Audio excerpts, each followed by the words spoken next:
tokusatsu, taking the form of many shows including Super Sentai, Kamen Rider, and Metal Heroes. And today, a group of fans come together to review it for you as Toku Secrets. Hey guys, and welcome to another episode of the Toku Secrets podcast presented by AnimeSecrets.org. I'm your host, Nathan Nassau. And today we are wrapping up another journey here on the Toku Secrets podcast. We are going to be covering the final 4 episodes, in other words, the in-game story arc of Choujin Sentai Jetman. We've come a long way since we started about a month ago. Once again, we got the whole crew here, so I'll let the crew introduce themselves real quick. Go ahead, guys. Hey guys, I am Green Eagle. Really getting into it, huh? Yeah, he got. In the last video, I had to go all out. I'm Patrick Shinkin. Yeah, I'm Rizwan Black Condor, and I'm not gonna go all out like Anthony did because I value my vocal cords. No, you're good. I like how you took that dramatic pause between Green and Eagle. That was awesome. Yeah, I'm glad you noticed. I I was- was my attention. Dramatic I actually thought that was pause. I actually thought that pause was a lag on his part, and I was about to have to start correcting his audio again or something. No, it was attention, man. That was awesome. It's a Sentai trope. I know, but like I'm sitting here like, did he have an audio glitch already? This normally your- happens halfway through a podcast. In your defense, I was thinking the same thing. Same Like here. I was pulling on the stop button to be like, wait, hang on, we gotta stop and check his audio again.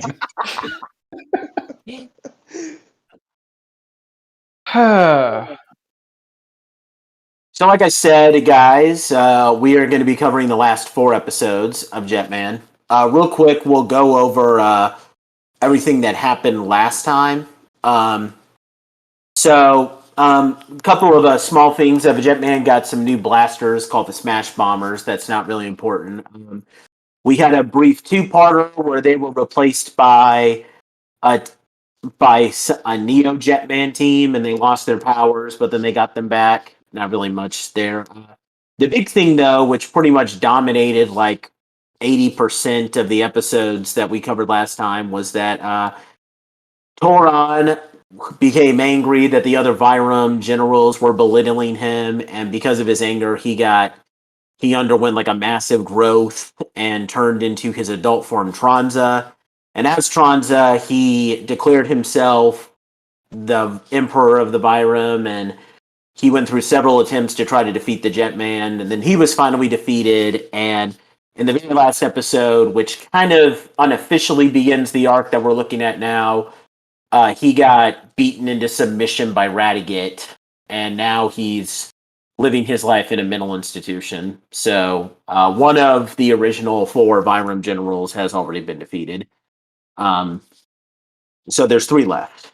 I'm just going to go over the plots of each of these episodes bit by bit, and we'll just talk about the major things that happen before we go into a big discussion. The in-game arc starts off with episode 48, A Kiss of Death, where Maria accepts this deal from Radiguet, where he gives her this thing on her neck that through his blood that turns her into this vampire monster. She's going around killing people by drinking their blood, and it slowly begins turning her into a mindless beast. She infects Ryu, and then in episode 49, Maria, Her Love and Death.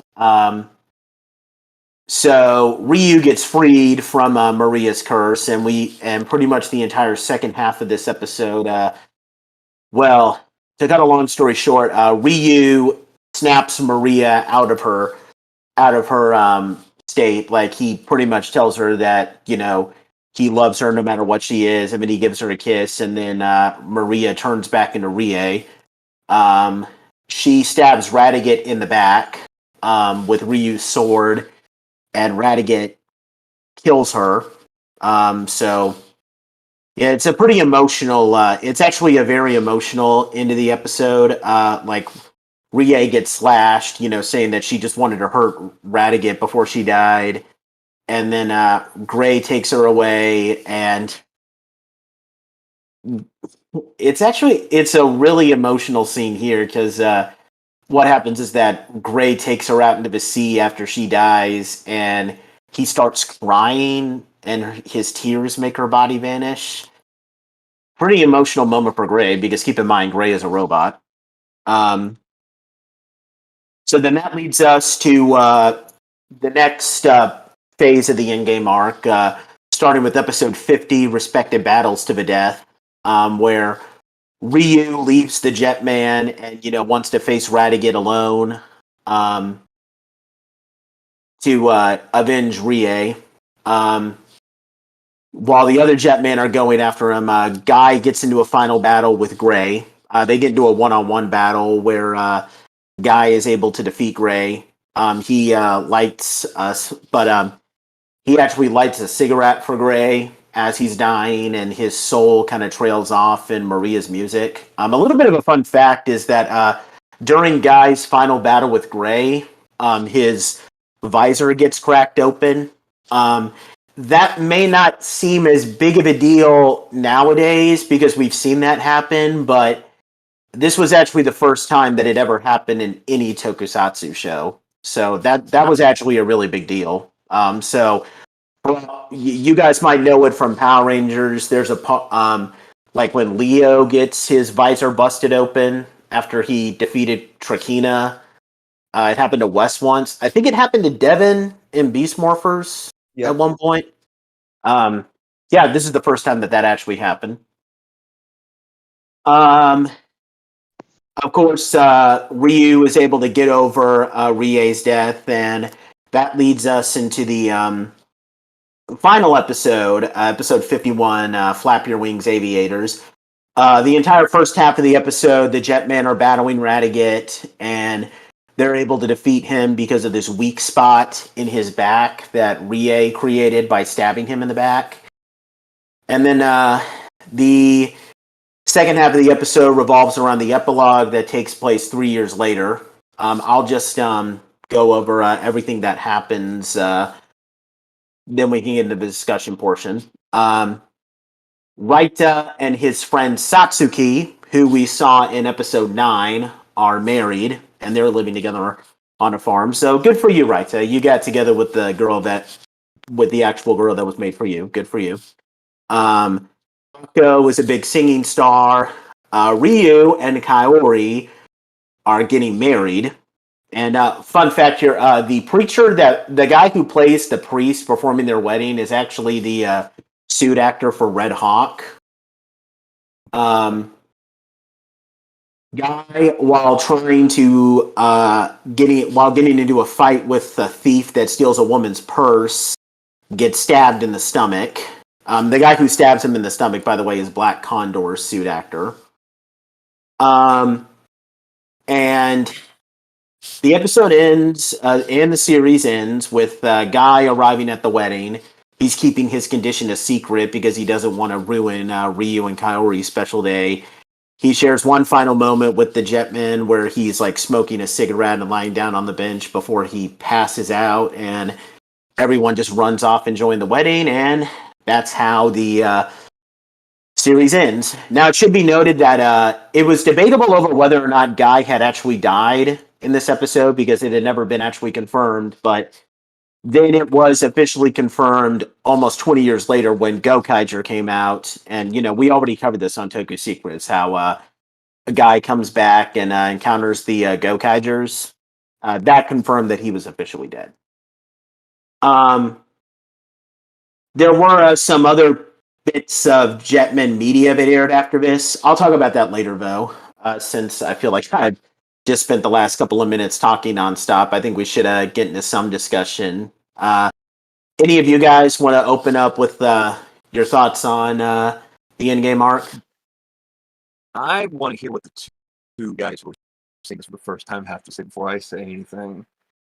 Yeah, me too. I think it's wise to let Anthony go first because I might turn ranty. Okay, Anthony, go ahead. Oh boy. Okay. Wow.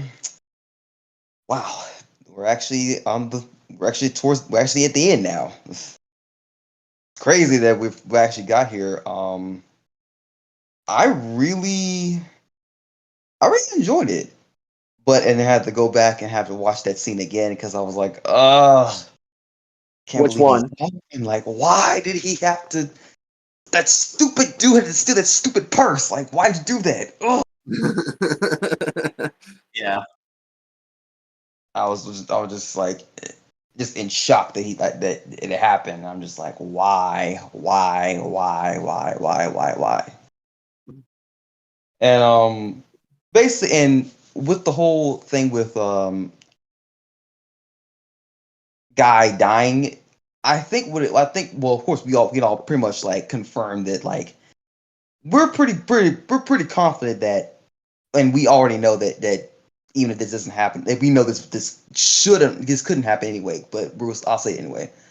If Guy had just gotten his wound, I went to the hospital, got his wound, healed up or whatever, he would have survived the stab wound. I mean, this pretty much confirmed that that's probably the case. But he decided that no, I'm gonna go see my friend's wedding. I don't care if I end up dying afterwards or I bleed to death. I'm going to their wedding regardless because in his mind he would rather do that than having to upset his friends and his friends be mad at him for not being at their wedding, even though he had a good reason why he wouldn't be at their wedding if if that would have happened. Yeah. But I mean, overall, I'm sorry, Nate. I'm gonna say one more thing before you continue. Um, and just the fact that everybody else was living their lives for the past 3 years after they defeat the Vyram was also really good too, because they didn't have to do that. They could have just done we're done and we're finally like free from the Vyram, and then that would have been the end credits right there. But they was like, nah, we're gonna give you more story after the fact of everything that happened. I'm done. yeah, I'm actually glad what you said about Guy's death. I did want to. I want to give like an argument, like just thoughts on like Guy's death scene. I think we should all talk about that briefly. But first, I'm going to let Riz give his overall thoughts. Well, most of my rant will be about Guy's death, so be Okay. warned. We might actually have a little bit of a fight over that, but I'm prepared. Go ahead. Okay. Well, I don't think it's gonna be a fight. I think you're gonna agree with me, but maybe I'm wrong. I don't know. Before I get into the rant, though, I want to say that I will eat my words. They did find a way to do better than the Tarzan fight.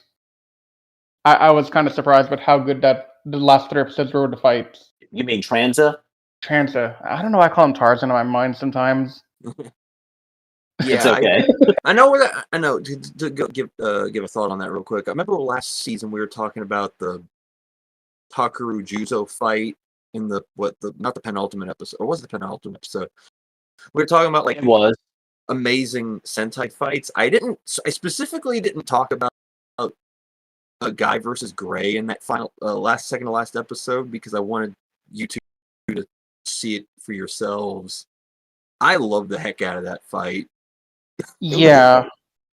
Honestly, the best fight was not Ryu and Radiguet. and Radiguet. Yeah. It was Guy and Gray. That was the best fight. And Like I said, honestly, that's literally the first time any Sentai Ranger ever has taken such a bad hit that the visor gets busted open. exactly.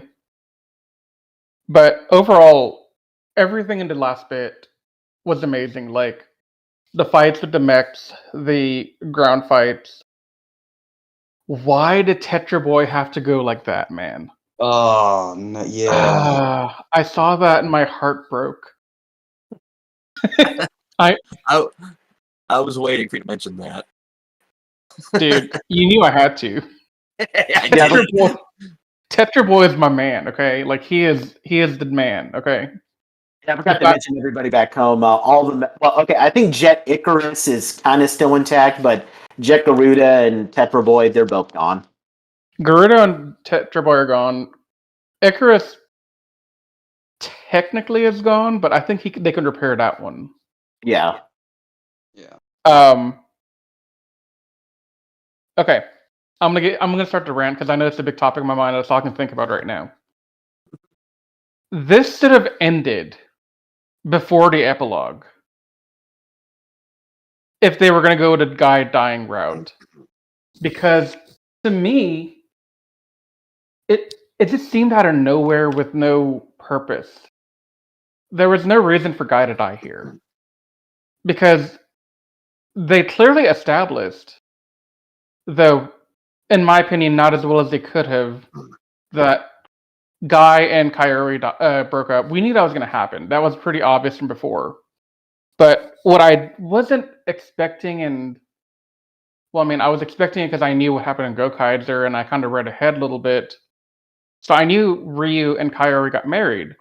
But the suddenness of it ends the battle, and the next thing we know, they're getting married. I'm like, we're not gonna address any of the breakup between Guy and Kaori. We're not gonna talk about any of the how did Kaori and Ryu get together. It just seemed sudden and forced, and that soured my opinion of Guy's death because it felt needless to me. Like, if he hadn't died, nothing changed. The only scenario where Guy dying would have been great is if he had died killing Gray, and the Jetman used that grief to defeat the rest of the Vyram, and then 3 years later, it's revealed that through the grief of losing Rie and losing Guy, Kaori and Ryu found some kind of consolation in each other, and that's how they got together. But random stab wound right before the wedding, it just felt wrong to me. So here's the point where I ask Nate to tell me if we agree or not. I mean, I don't agree with that because, and okay, I can sympathize with you with how you say that that you think like random stab wound. Okay, I can be a little sympathetic to that, but okay, here's my counter argument with that. So, first of all, it gives great character development for Guy, and this is actually something that I'm going to go off with what Anthony said. So, you know what? Let's remember in episode either 17 or 18, that little two-parter where Juza was around. Guy thought that he was going to die, and when he thought he was going to die, he fled, and he wanted to be alone because he always thought that he was going to die alone. But then here, when he knows that he's going to die, he goes to be with the Jetman because that's how he wants to spend his final moments. It shows how far he's come from being like that asshole, part of my language there, who punched Ryu in the face when Ryu was offering him a light for his cigarette.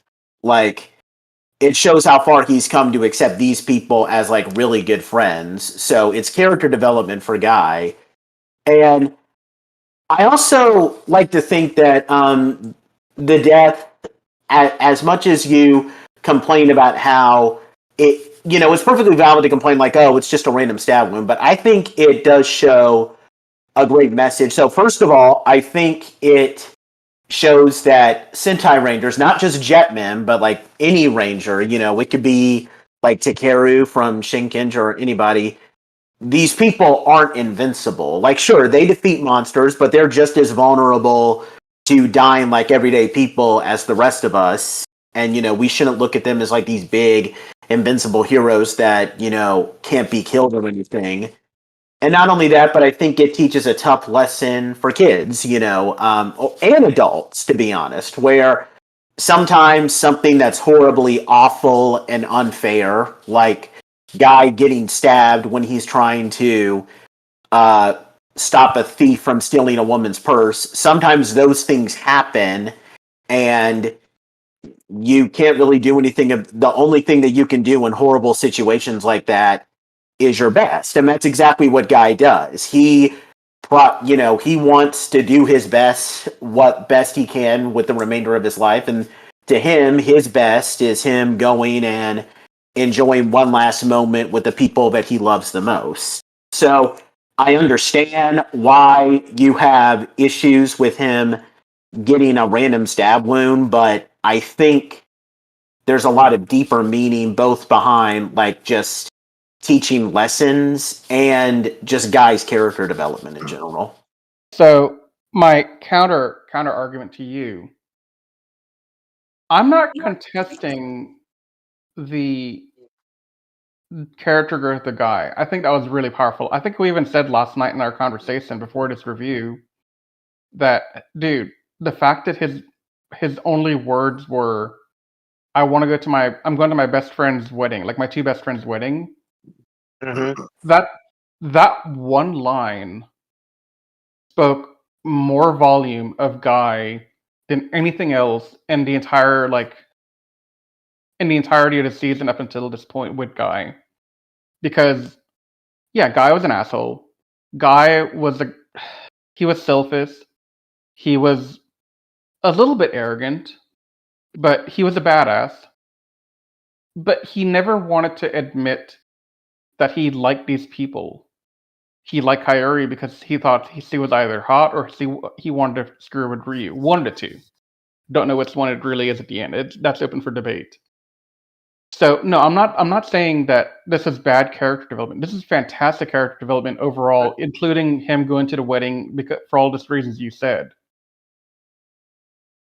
And I get the Sentai Rangers as a whole are vulnerable, they're not immortal.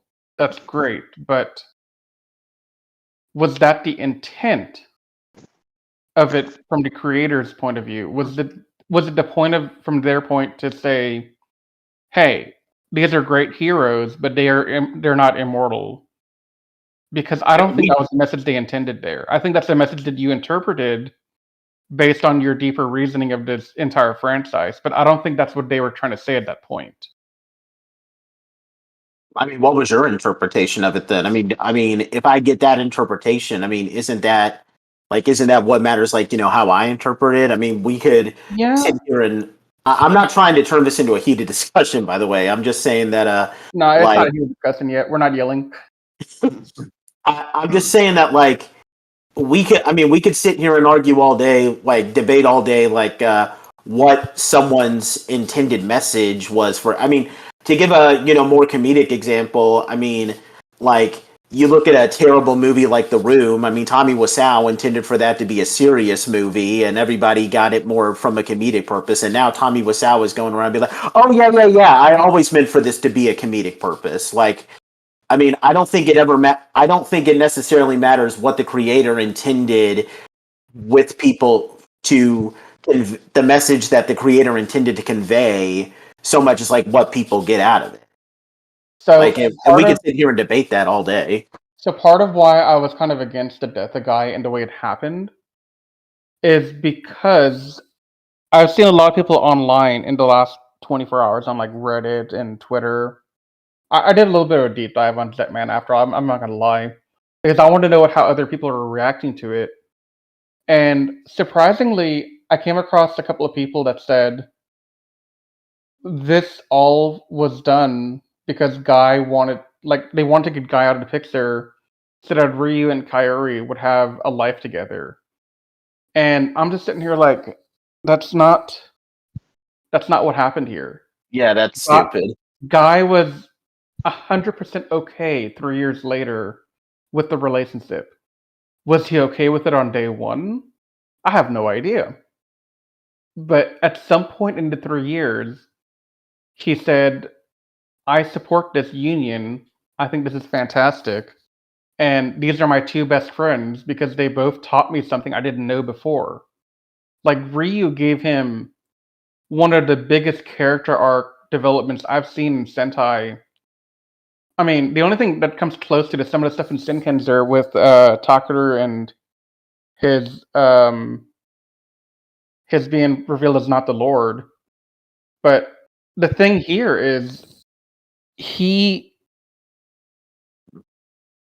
Ryu basically is like spiraling out of control, and Guy snaps and says, "You can't spiral like this. You are the one that you're the voice of reason. You're the guide and compass of our team, and you can't do this because then we all falter." And that moment was huge for him. But it just feels like I don't think those people are right about this being a way to get Ryu and Kaoru together, because that's not the intent here, and that wasn't anywhere implied even remotely as a possibility. Because he loved his friends, he loved the Jetman, and you're right. Him going to the not to the cemetery, him going to the wedding. I'm getting the ceremonies all mixed up. Hmm. But him going to the ceremony to be with his friends in his dying moments, that's a huge thing. But my question is, why did we have to go through that particular thing? Like, what purpose does it serve aside from teaching a grand lesson that, okay, yeah, these guys are not immortal, they can die from very minor things like a stab wound or cancer or whatever, like, I get it, but I mean, I would probably argue that like one sign that maybe that was the meaning is that I mean, okay, I'm pretty sure you already know this. You're the only guy here that hasn't seen this Sentai, but we all know that Dragon Ranger Burai yep. dies in Geo Ranger. Well, the funny thing is that um, so whether or not he was going to die is like an overarching theme in Geo Ranger. There was actually a poll where kids got to vote on whether or not Burai got to live or die, and I think I mentioned this in our History of Super Sentai review, but if I didn't, then I'll just reiterate it. They like the option that won was that Burai got to live, but they still decided to kill off Burai anyway because they wanted to teach kids lessons that sometimes heroes just die. So maybe that was the. Now, obviously, I'm not saying that this definitively confirms that this is what they were also going with Jetman, but I mean, considering how Gene Ranger came out a year after this, like, Yeah. maybe that's what they were going for. And I mean, I guess, maybe you could say that maybe that doesn't have an overarching purpose within the plot itself, but the plot, like the bigger meaning of Jetman. But at the same time, I mean, we see there's a lot of like interpersonal drama within the Jetman as well. So, someone dying, like, we went through an entire season with like relationship drama and like, internal drama where everybody seemed human, like, like the love square. I know that you're not a fan of the love square, and I mean, I can't blame you, but we have that, and then we have like in this saga of episodes alone, we have Ryu being separated from his fiance and then losing her. So I feel like one of the Jetmen dying just kind of fits in with the more like personal drama, if you know what I mean.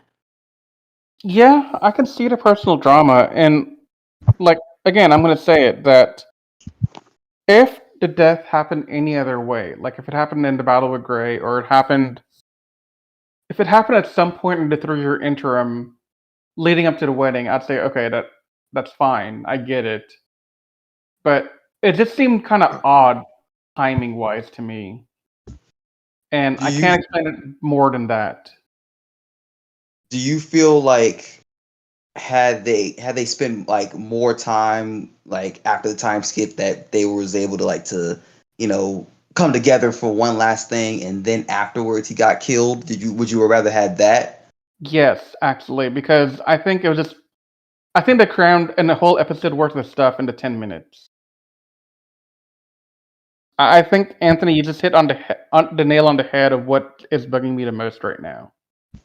It kind of bothered me too, and I'm just kind of like, so after all that, they decided, oh, we're just gonna kill him like literally at the finale when no real But need I wouldn't for have it. minded. I understand exactly what you're saying. I didn't like it either, because I'm like, that's it. That's how you kill him off. Like, So, like, thank you for saying that, because you just helped me take this garble of thoughts that I've been trying to process for the last 24 hours. And I finally have my meaningful comment here. Oh, you're welcome. I would have enjoyed this a lot more, and I could have accepted Guy's death a lot more if we had an episode, 52? Yeah, 52. Yeah. Where it's just an epilogue episode, and that'd been perfect. Where they go into more expose on the relationships, how things happened. How did Akko become that kind of singing star? Because I didn't expect her to become like this pop rock like idol. I expected her to become like a singer, but I didn't expect her to get like that kind of career that quickly. So, like, a little bit more expose on that, a little bit more expose on the Ryu and Kaori relationship. What's Guy been up to? How's Raita been on the farm? Like, just an episode where they casually are, hell, even getting ready for the wedding. Like, Raita maybe having some thing at the farm where for 5 minutes we have him doing something, and the same thing for Akko where she has to, like, I don't know, maybe rearrange her schedule on her music career to be at the wedding because there's a conflict she has to resolve. Like, there's just so many things that we could have done with the epilogue to make it more meaningful and to give us more of an idea of what happened, because it just felt like it was written too quickly to me. Does Yeah, that make any sense? Yeah, it does. And I mean, I've always been sympathetic to ending. Like, okay, so first of all, it should be noted that Jetman's ending is like a very controversial ending. Like, you would be amazed like at just how much like hot debates. Literally, this podcast is probably like one of several hot debates that people have over the ending of Jetman. Oh I yeah, mean, I found several people that debated in like text forums, like Ranger board, Reddit, Twitter. If you just look for Jetman finale, you will find people debating this stuff for days. I mean, I wouldn't say that it's like hated like some some infamously hated endings like the ending of How I Met Your Mother or how Game of Thrones ended, but it's still probably up there. Like, but yeah, I mean, I think we have like some differing opinions. Although, Patrick, you haven't really given a much on your thoughts yet. You Yeah, want Pat, I to? want to hear this. I was waiting for you two to finish up, and I kind of have. I guess you could call it a bit of a reach to explain why Guy's death was so spontaneous, because it's kind of tied to a throwaway line that happened maybe like 10 minutes before the show ended. Right before Radicate died, he made mention that he was going to haunt them from beyond the grave. What if he What if managed that to was Radicate? What if it was his one last laugh off at the Jetman? It's a reach. I know it's a reach, but I find it If weird. that was I find it weird that they would have him say a line like that, and then the next time we see them after that, something bad happens. What do you think? Like he's like a reincarnated No, like no, I think he cursed him. Yeah, he cursed them in some way. Because I mean, this was never kind of said, but it was heavily implied that he is a vampire, and vampires do have a history of being able to use magic in some ways. So what if? I mean, if that's the case, then they could have telegraphed it a bit better. But I don't know. It's just an idea. And they do try to lean on that in the manga. So first of all, I haven't read the manga, and the manga is considered non-canon, by the way. But I have like read up on it. The main plot of the manga is that Radiguet is like back as a ghost, and he possesses Tronza's human body. And I'll talk more about that briefly later. But maybe they were implying that maybe like Radiguet like possessed this thief's body and he killed a guy or something like that. So I think the manga does kind of play into that. Of course, the manga is non-canon. And a little subtle thing is that the guy, after he stabbed him, looked terrified. So Yeah. Well, I I don't think know. you shared. So I think that part is very common Yeah, I know, but when it's common, like when a common thief who's just after like a purse to get some money to go get high, yeah, and then you realize what you did. Yeah. and like he realizes that to get the money and to get the purse and to survive that altercation, he kills something. Mhm. I think that's more of a guilt of what he did and him being Mhm. ashamed of what he did, rather than ooh, Radicus come back from the grave to haunt this one rando. I Can I mean, say one thing though? yeah, go Go for it. ahead, you can say too. So, if that's the case, then wow, Radiguet it really is the most like he is the number one hater. If that's the case, because I my mean, God, he said if that's the case, if it's true. Now, if yeah. it's not, then like it's fine. But like if that is true, like holy crap, this dude is literally cursing from beyond the grave. Like I he's like, ha mean, ha, suck it. it wouldn't be out of character for him either, given how he is literally that much of a spiteful turd. Yes, So, I that's the mean, wrong. it's like I said, it's reach, I know, but it's an idea. It's one I've never heard anybody talk about the possibility of. So there you go. It's definitely a possibility, and honestly, I like that. While it's the rates, I kind of like that. Yeah, But because the Jetman have always had internal drama, and the Byram have done a good job of screwing with the Jetman's chemistry. Well, Radiguet got one last twist of the knife to say.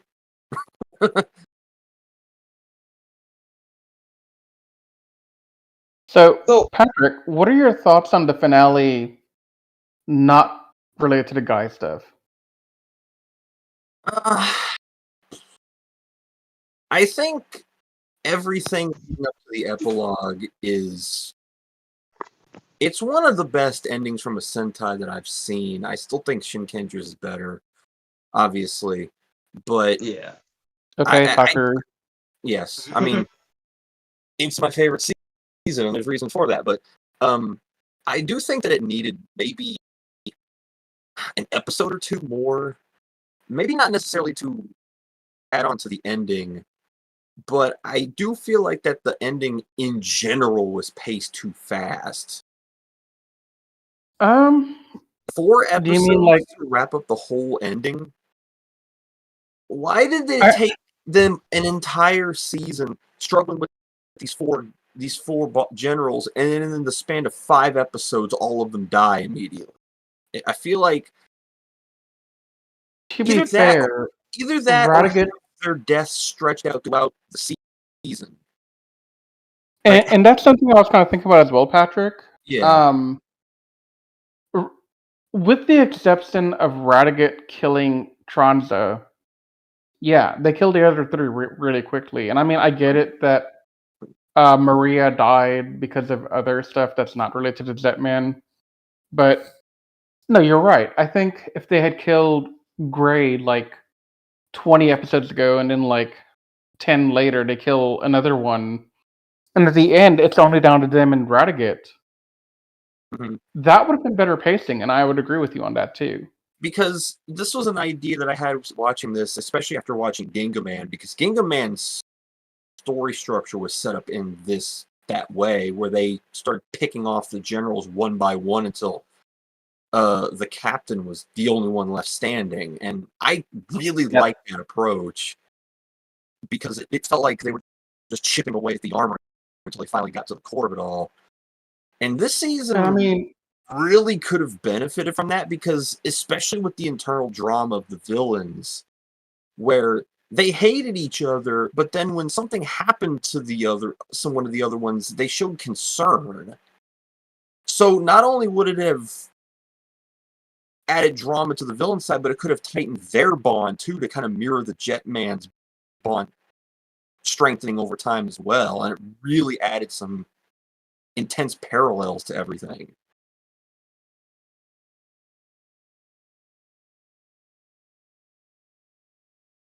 Yeah, I kind of agree with that. I probably I do agree. I definitely like how the villain dynamic was handled better in Ginga Man. Yeah. I still think the villains are better written here than they were in Ginga Man, but how the villains were handled in Ginga Man was really underrated. Yeah, I think your point, Patrick, speaks to a larger point that I've been kind of indirectly making throughout our season review of Jetman. Mm-hmm. They did pretty good work with the characters, not counting the love square. They made a cast of characters that overall I liked. I didn't like Akko in the beginning. I didn't like Kairi in the beginning, but Akko grew on me slightly throughout the last couple of episodes, and then Kairi. I want to talk about this for a minute because that's actually a really important thing. Kairi, up until the finale, I ranked her last because I didn't like her character because she didn't really get to express herself, and she didn't really get to do a lot of growth. She kind of stayed there and was the object of attention for Guy and the love square and all this stuff, but there wasn't really much to her beyond that, right? Like it was just that. But seeing her and Ryu in the last couple of episodes when he loses Rie and she's trying to help bring him back from the almost, brink of insanity from losing her. That was a really good touch, and I think that helped Kairi's character immensely grow. But despite all that, despite all the good character development, I think this season suffered a lot from poor story writing and poor pacing. Like Yes. they Yes. they bring in characters for like an episode or two, and we think, oh, this is gonna be a big deal, but it's resolved almost immediately with no thread that runs throughout the rest of the season. Like there could have been a lot of stuff they did with those three other dimension people they brought in like early on, or the couple they brought in after that. Like there's so much missed potential with character stories going forward here, and it sucks because I like the characters. They deserve better than what they got story wise, and to see the ending be rushed in the way you're talking about, yeah, I 100% agree with that. Like they suffered all season to write a story that made sense and was paced well. Sorry, I think Nate, I cut you off at one point in there. No, I didn't say anything. Oh, I thought I saw your little light pop up. Oh. And to that point, with this being a season that is clearly driven based off of character writing, because that's clearly where the effort went. I feel like they didn't, because this season because I draw a lot of parallels to other seasons now that I've seen more Sentai since I saw this one the first time. I get a lot of Mega Ranger vibes from this season in the regards that the story isn't anything special. Like Mega Ranger's story is not very good because it doesn't start until episode 34 or something. That's gross. I'm not even joking. I'm not even You don't joking. even know Dr. Heimler's story until like maybe the last like 2 minutes or Literally something. 5 minutes before the season ends is when we get all of the villain backstory. It's so dumb. Dr. Hintler is not Astronema. Just putting that out there. But No, but Astronema is the best villain ever. You can't fight me on that. But Mega Ranger lives and dies off of the writing of the 5 main Mega Ranger. And I think that Jetman, the ones that they focus on are better written than any of the Mega Ranger, like Guy and maybe Ryu, but that was a bit of a reach. But Mega Ranger had the benefit of all 5 of them being developed evenly, like a la Shin Ranger. So I was about to mention that. Yeah, and I've kissed up the Mega Ranger cast a lot in varying episodes of stuff. But I don't know. the more after watching this the second time through, and I'm kind of skipping ahead to overall season thoughts at this point. The second time through, and this doesn't happen to me very often, I think my opinions on the season lessened from where they were going into this. Because the first time through, I was like, oh man, do I like this better than Shinkenger or not? And now I'm sitting here thinking, is this even my second favorite Sentai anymore?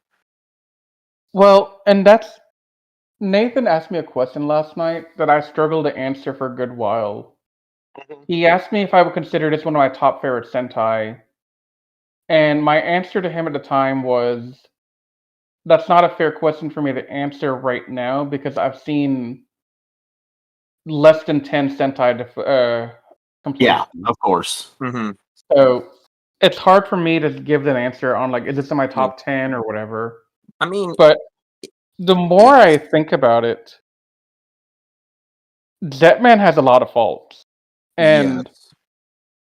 the thing that makes this season unique is honestly Guy and the other characters, but mainly Guy.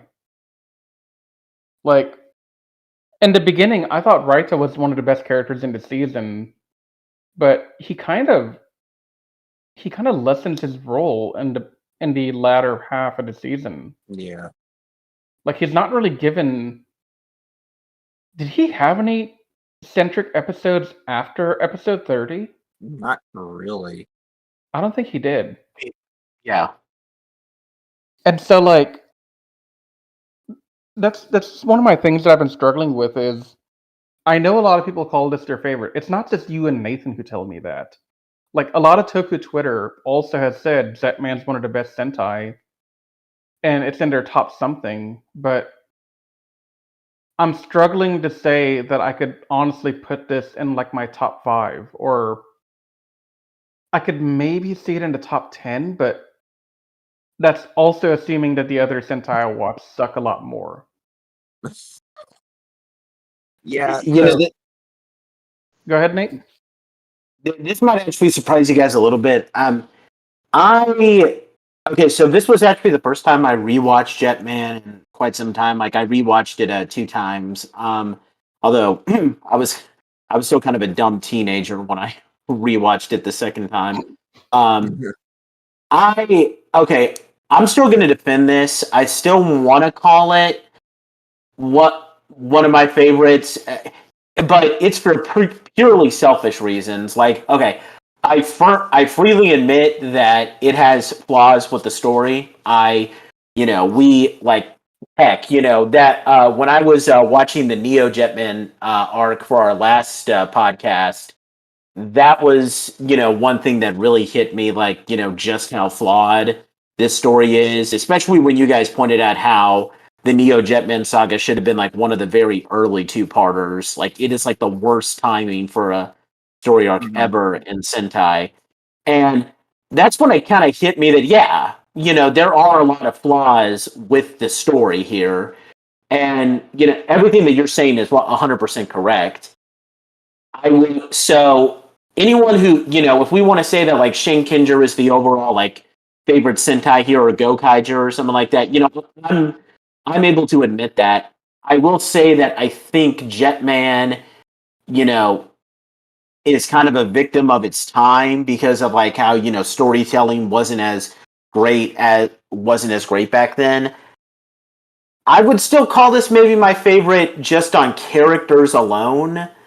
But if someone were to tell me that they think that the story is trash, I'm 100% going to accept that. Like I'm So not going to go ahead. Go ahead. I just want to ask a question here because I haven't seen any Sentai pre-Z Ranger until Zetman, Uh but huh. you have. Yeah. How does Zetman's story, not the characters, the story, rate against those other previous Sentai that came before it? And I'm talking like Bioman, Flashman. I believe you watched both of those now, right? I haven't seen Bioman. No. You saw Flashman, right? Or was it Live Yeah, Man? I've seen both of those. Okay. I would. honestly, even before I watched this, I probably would have leaned a little bit more toward Live Man. I so like I none of the Sentais I think before that had at least the ones that I've seen. For the record, everybody listen to this. I have seen Sun Vulcan, Changeman, Flashman, Maskman, and Live Man all the way through. To be honest, like none of those Sentai except well, okay, I literally just finished Flashman. I think Flashman and Live Man both had some decent stories, but even then, like the ones that have story, they also have a lot of pointless filler that doesn't really add much to it. So Sentai having like pointless filler episodes, like I don't know, like I guess if we want to use an example that we all know from this Sentai, like that random throwaway episode where Akko has to deal with that guy that's like obsessed with cup noodles or something. Like every all of those Sentai have those types of filler episodes that literally contribute nothing to the overall. I mean, Um, I'm not saying that filler episodes are bad. neither am I. I'm saying no. I'm just saying like there's a difference between filler episodes in Showa and filler episodes in the Heisei. Like in Shinkenger, you know, a filler episode revolving around Mako at least gives some character insight to who Yeah. Mako is as a person. Mhm. The filler episodes don't really do that in older Sentai. That's what I'm saying. Okay, I got you. Carry on. So yeah, I still think Jetman is ahead of like some of the with maybe the exception of Life Man. I think Jetman is ahead of those Sentai in terms of story quality, but even then I would probably like even before I like looking at this now, like there's like ironically enough the next Sentai that we're going to be taking a look at, Geki Ranger, is much better story wise than Jetman, I would say. But I said this at the beginning and I'm still going to stand by this. I think Jetman began like elements of storytelling that ultimately gave us it. So it's like Jetman walked so Sentai's like Shinkenger and Gokaiger could run, if you know what I mean. No, and I think that's where I'm at right now. Is I can definitely see the origin of how Sentai is today in Jetman. And I mean, that's kind of a naive statement for me to make because I haven't seen anything prior to Jetman, but I still think my statement here has some weight and value. No, it does. I think you're right that. So my point for that question I was going to ask you is, I was more so curious if you were going to say like I don't know, Live Man had a better story than Jetman, and if that was the case, then I would probably say something like, well, if they had a better story, then Jetman wasn't a product of its time. It was just bad writing. But if they all had similar, more or less, story ratings, in your opinion, then yeah, it's a product of its time. Or yeah, like the whole format is like we get like a multi-parter episode that reveals some of the story, then there's like a small you know, a couple of pointless filler episodes that don't really give much character development, then another multi-parter, then pointless filler, then another multi-parter, then pointless filler, and then you know probably like some big in-game arc. Yeah, and see, like my comment I was making earlier that I didn't finish all the way. Filler in any TV show is not something I'm against. Um, I think I've mentioned this on a podcast either for Toku Secrets or Anime Declassified. I don't know which one it is now, but here we go again. I've watched the entire first thing of Naruto up until like 40 episodes into Shippuden. All right, all the filler, everything. Oh, God. Lord. Like people told me, Riz, you can skip episodes, blah blah blah blah blah, because they're not useful. They're not helping the story in any way. And I always told him no. I want to watch them. A, because I'm a reviewer for Anime Secrets, and it's my kind of like my job to go watch this stuff, right? But on the other hand, filler isn't necessarily bad. We don't need the story to progress every single episode. It's okay to just enjoy the characters we like doing stupid stuff. The problem I have with filler in some of the Jetman episodes is the filler was just aggravating because of the story it told. Like, it wasn't a fun filler. If they had made the filler episodes in Jetman fun and entertaining and something that I could like just get a laugh out of at the very least, I'd have a much higher opinion of that. But as it stands, the filler in Jetman, especially the early Akko episodes, bugged the crap out of me. I didn't like them at all. I hated those episodes. So that's my spiel on the filler topic.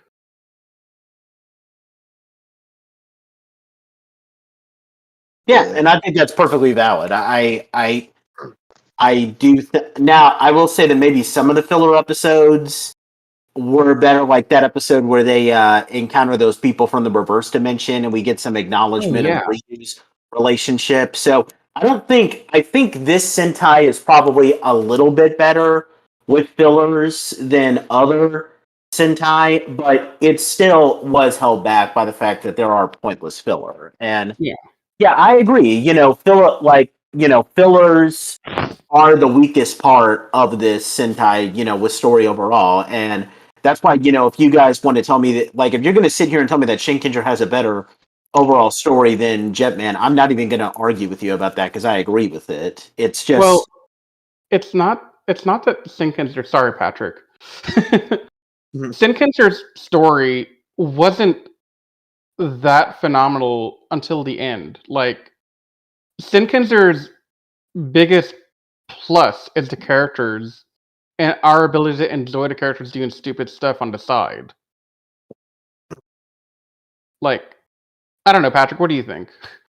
What, for Shinkenger? I think the plot was more so to complement the characters more than it being a plot on its own. Because the plot was, like I said, when we got to it, was an in hindsight thing. When you get to the end, everything beforehand kind of, fills itself in. It because remember one thing. I had a very similar journey with Shinkenger for like how many episodes of Shinkenger? Like 50? I think 49. I had 49? Yeah. I had a struggle with Shinkenger because I didn't like Takaru until like episode 30, 35, thereabout. That's when I started saying Takaru is not hot garbage. And in this one, I basically called the Love Square hot garbage, and I called Akko's development hot garbage, and I called Kaori hot garbage, basically, without saying it. And the thing that didn't happen here at the end was the ending didn't do enough to erase the sins of what I didn't like in the past.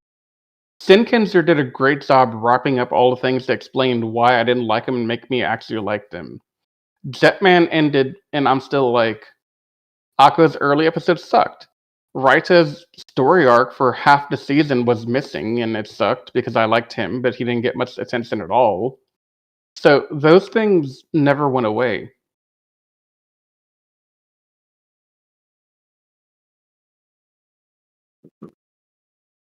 Mm-hmm. Anthony, you've been really quiet. I was about to say that. Anthony, speak the words to your people. Just been contemplating, Did you just finish watching Jetman before this podcast began? I'm curious. Is that again? Did you just finish watching Jetman before this podcast began? Yes, literally like hours ago before we even started this thing. Okay, so you're where I was last night. Got it. Yeah, so I'm just like, fresh wounds again. But dude, Riz, I do need to ask you something though. How far are you in Zenkaiger's episode count? Hang on, let me ask my computer. Probably like 15, 20. If I had to guess. Like you have like 15 episodes left or so? No, like I got through like 15 or 20 before I started watching other stuff. Oh, so you Because I was I'm going to pretty bring early it on up, still. but since you haven't gotten caught up yet, I don't want to say it then. Don't say it then. No, because like, it might be it's kind of a spoiler, but not really. No. I said don't say it then. Oh, okay. Mhm. It does involve Jetman. That's why I want to say it. Oh, okay. Crap. Yeah. Screw it. Say it. I don't care. Zenkaiger does something with Jetman at some point. Yeah. So like, it's not like a big spoiler or anything, but like, in one episode of Zenkaiger, one of the when they use the Jetman gear, they pretty much reenact the guy death scene, like scene for scene. Really? Yeah. Wow. Okay. And it's like, That's but bold. the monster of the week is the one that's in Guy's place. Oh. Yeah, it's just weird. It's kind of like I don't know how to react to it because I'm like, I do want to ask you this, Riz. If you were watching Gokaiger again, do you think after watching this would make you appreciate the Jetman tribute episode more? Yeah, absolutely. Like ditto. I think not seeing Jetman before watching Gokaiger robbed me of the experience of watching that episode. Yeah. And honestly, my plan for today was to watch that Gokaiger episode again in preparation for today for the podcast. But I'll be honest, work ran really late today. Yeah, I was about to bring mention to the Gokaiger tribute episode. I actually didn't see that episode in my initial run through because I heard people say that it spoils the ending to Jetman, so I skipped it. And then I went back and watched it like immediately after finishing watching the season for the first time, and dude, that episode hurts. Yeah. That's Yeah. probably the best tribute episode in Gokaiger because they did such a good 100%. job of honoring. They did such a good job of honoring that team. There is for the people back home, real quick. Just before we kind of talk a little bit more with some analysis, there is something I briefly want to talk about. There were some other pieces of Jetman media that aired that came out after this. So first off, in 1993, we had an hour-long recap special. It was part of a series called Toei TV Hero Encyclopedia. They did one for Kamen Rider Black or Black RX, I can't remember, but they also gave one to Jetman. It's basically a recap special. So 3 years after the end of the series, we meet Ryu and Kaori again. They're still happily married, and they have a son named after Guy. And they're recalling some of their memories as Jetman. It's mostly just a clip show episode, like them recalling memories and original footage, and then they'll cut to stock footage of them as Jetman. And even in that encyclopedia, though, they never say whether or not Guy is alive or dead. And then in August of 1996, there was a 3-part manga called Choujin Sentai Jetman Toki wo Kagete, which was a continuation of the series. To kind of give a rundown, it takes place 5 years after the series. The Jetmen have to battle against Radiguet when his soul comes back and he possesses Tranza's human body. Ryu and Kaori have just recently had a daughter named Aya. They don't have a son named Guy, like the recap special. He doesn't exist. Although what's funny is that Raita and Satsuki are saying they're expecting their first child, and they're going to name him after Guy. So, Guy is confirmed to be dead here, and a new character takes his place. There's this European man. He's a guitarist and a big fan of Akko. His name is Jeffrey Kenzaki. He gets showered in his own Birdonic waves and becomes Green Eagle. So he's not a Sixth Ranger. He's taking the place of Guy. Kind of like how, Tommy wrote, like, it's kind of like how they originally wanted to, where, like, the guy that was going to be played by Brad Hawkins takes Tommy's place on the team as the Sixth Ranger, but he's a White Ranger instead of a Green Ranger. Some similar to that. And now it should be noted that this manga is considered non-canon, and for a lot of reasons. First of all, the Jetman's helmets are drawn with them having open visors. The Neo Jetmen appear, and they somehow have their powers back. No explanation is given. Because I don't think we said this in the previous podcast, but the Neo Jetmen gave up their powers so that the Jetmen could get their powers back in their little two-parter. So now they all of a sudden inexplicably have their powers back. And not only that, but all of the Jetman's mechs, Tetra Boy, Jet Garuda, and Jet Icarus, are all perfectly intact and working as if nothing happened, even though, as we just said, Garuda and Tetra Boy were both destroyed. So, the manga is considered non-canon, and the only reason that it was really written was because the next couple of Sentai came out. Like, people didn't like Zyuranger because of how much it focused on kids all the time. People were kind of put off by how Ranger was doing things a little too differently.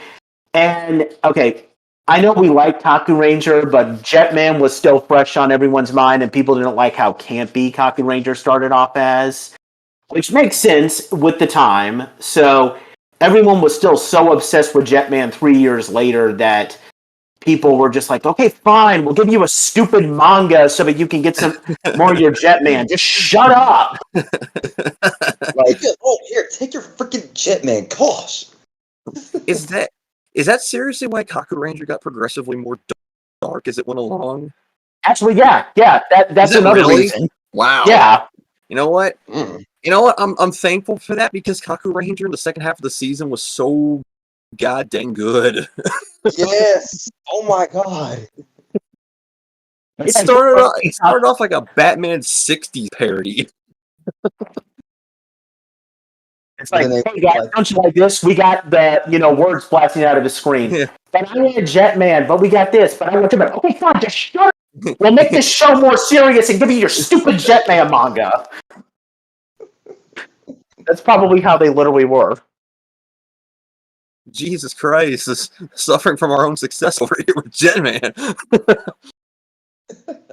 They're like, we didn't expect it to be that good. Dang.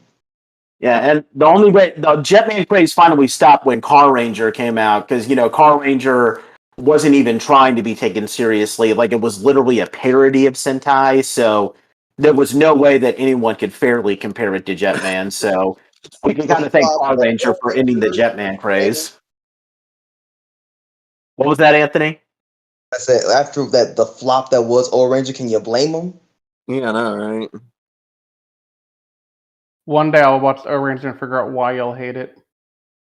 It'll be pretty obvious after a while. Yes, and it won't take long for you to realize why it's so bad. I was like, initial first couple episodes, I was like, okay, this is actually pretty decent. And then after a while, you're just like, oh. There's an episode about the Paranoia trying to make people want to bone appliances. Like, I don't think I need to say anything more. Should we review Ranger on here? For jokes, I want to. It and Zyuranger, we need to do them just so we can roast them. That'd be great. I'll do it, but I won't like it.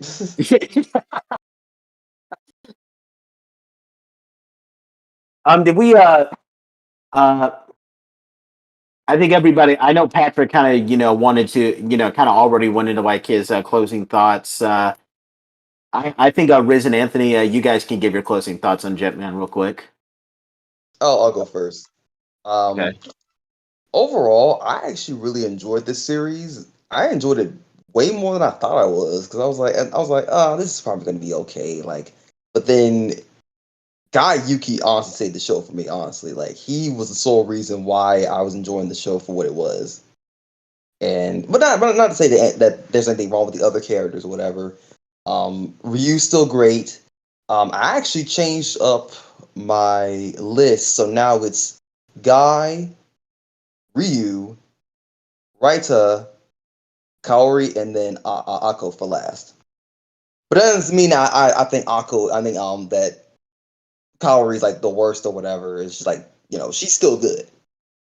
And then one other question before I let Riz give his thoughts. You've seen like a lot of Sentai. Like, could we say that Guy, like, in your opinion, Anthony, like, where would you rank Guy? Well, actually, no. We can also let Riz go into this, but like, in particular, since I think Guy is like the best character. Yeah. Where would you rank Guy among the other Sentai green/black? He's honestly up there. He actually outranks Soji just by one. Dang. Yeah, he went. Yeah, he went. He's like, okay, so Soji's number 2, and then Guy is number 1 in my personal opinion. Oh wow! Okay, Holy cow! We got one. That's high praise because for people back home, like Soji was Anthony's favorite Sentai Green. Like he literally has Kyoryu Green as like his profile pic here on Discord. So that is some high praise. Wow. Okay. I'm glad to hear you say that, Anthony. Different, like he was your typical like Sentai Ranger. He was just like a guy just trying to mind his own business, just trying to do his own thing. He was a guy, huh? And just he the overall like just bro, and he just came with these freaking waves, and he's just like, I got powers now. Why am I getting thrusted into this thing that had to save the world and all that crap? Like,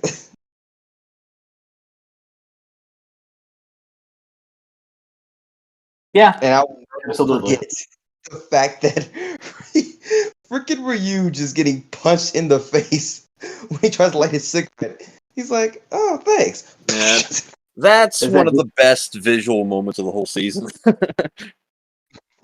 And we can talk more about where we have the other characters ranked, but first, Riz, you can give your closing thoughts. Okay. To answer the question that you didn't want to ask me in the beginning because you're biased towards the fact that I haven't seen a lot of Sentai. How dare you? Bro. Sorry about that. Guy is my favorite black/green thus far. Like, no contest. Nobody has done anything better than that so far to me. Okay. My thoughts on Jetman. I'm gonna preface it with an apology to Nate and Patrick because I know y'all like it a lot. I thought it was mediocre at best.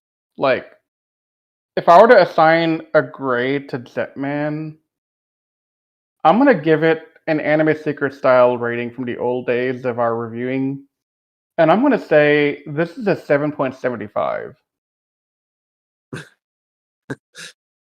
And I think that's fair because I think both Patrick and I have acknowledged some of the flaws with this entire this watch through. Yeah, and I mean, it suffered a lot. It had I don't want to say Guy is the only reason this Sentai is good, but Guy is the only reason this Sentai is good.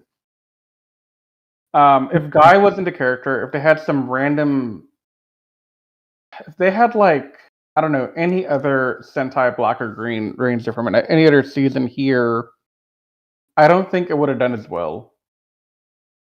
And that is something that I realized. Like, I used to think that I liked the story as well, but the more I'm thinking about it, like, even when I was writing my old reviews, almost everything I had said about what I loved about it was the characters, but not so much with the story. So I can concede that if they had a completely different cast of characters, this Sentai probably wouldn't be as great.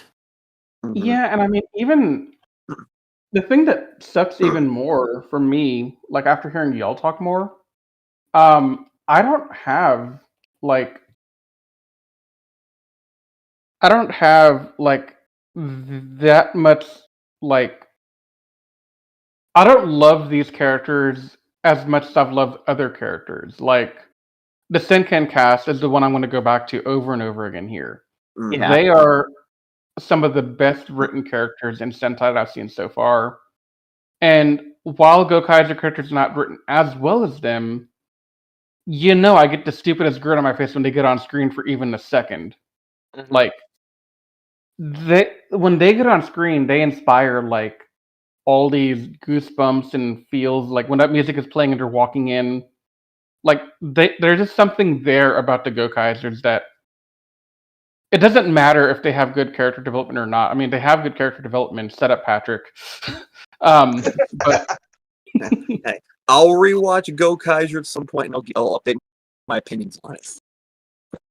okay, but in any case, the Jetman characters, while they're good, I want you to understand when I say they're good in context of the Jetman season. But in no way do I mean that to be that they're good in the larger context of that they could win against other Sentai Rangers, except for Guy. Guy is hands down the best, but all the others, I mean, end of the day, they're all kind of mid-level or lower in some cases. And we'll talk more about my opinions on the character in more detail because I know you have your character ranking we're going to do later on. But Actually, yeah, we could just go into that now because I mean we've discussed these.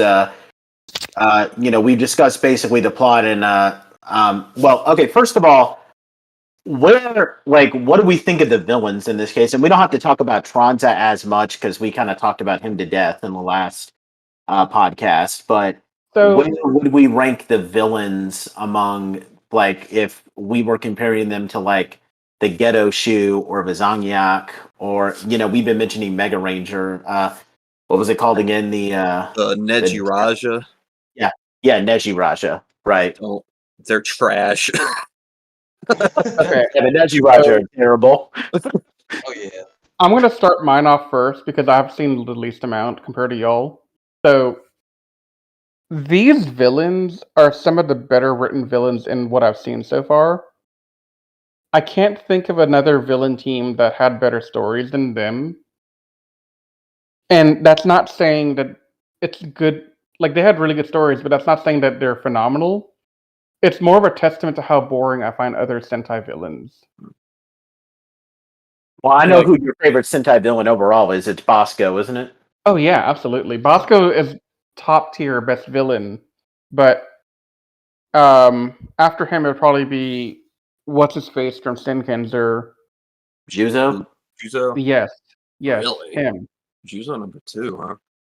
Well, compared to what I've seen, remember, I've seen, for the viewers back home, I've seen Shinkenzer, Gokaiser, Go Buster, whatever Dino Charge's Sentai name was, I forget it right now. Koryuger. That. Yeah, the dead boss was pretty boring. Yeah, they're all boring. The Zeozer boss was interesting, but it wasn't. I didn't care for it. Like it was there. It was okay. Whatever. Cool.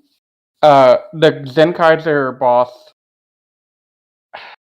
At the point I'm at, it's not that great. There's nothing really to write home about there, and that's just a testament to Sentai doesn't know how to write villains sometimes. They knocked it out of the park with Zuzo and Bosco, but for the most part, they don't know how to hit the home run there. What about Enter from Go Busters? Enter was entertaining. Yeah, you're right. I'll take that back. Enter was really good too. You're right. Yeah. I mean, technically, though, I would okay. I can understand you probably liking Bosco more than Gray, just because Bosco. He's not like a very complex villain, but he's just completely entertaining with like how smug and like how non-seriously and playful he is as a villain. Because those villains are entertaining, but I don't see how you could say like Juzo is better than someone like Gray. Oh no, Juzo's not better than Gray. Okay. But when I made that original statement, I was talking pre-Jetman. Oh, okay. Right. Now, if we're to talk about the Jetman villains, Tronza hands down is the best thing to happen to this season. Him and Guy saved the season from me giving it a very low grade, in my opinion. Like, had it not been for Tronza at the end, if that arc had never happened, and they just went straight to endgame at that point, I'd probably be giving this a lot lower score, honestly. Like, I don't want to think about it too much because then I'll have to really evaluate. But gut feeling 4 or 5.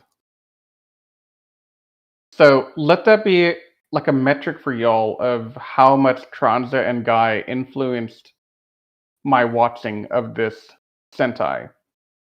And then Gray and Maria's subplot was also really well done. Like, I felt so bad for Gray. And honestly, like, the thing about Gray, he's not really a villain. No, he's not. That's why I He's- liked him so much, because his It's why I like him too. He's not a villain. Yeah. He's just kind of there because he had nothing else to do. Like, he's just a robot who starts to get sentient, and he doesn't have the Terminator vibe that I must annihilate everything. He's just kind of like, Maria's cute. I like her. I want to protect her. he's suave as heck, and I love it. And the cigarette at the end was the best. Like, Oh yeah, him going out smoking. That's the Oh, only way yeah, Gray that was could the have best. gone out. yeah. So like, I would say Gray's that he's a like really great a- villain. Now, Maria's story, I'm conflicted there. Like, I get what they're trying to do with her, but it didn't hit home as hard, I think, to me as it might have to you. No, I can understand that. I mean, I still get really sad when like she dies, but Oh, absolutely, yeah. But yeah, I everything can before that, understand what you're saying. like up until the last like 4 or 5 episodes when the end game began, my opinion on Maria was okay. This is Rie, and we're waiting until the end of the season to find out what happens to her character. And spoilers, I was right. That's what happens. Is that she doesn't do much, and then at the end we get all this expose about her.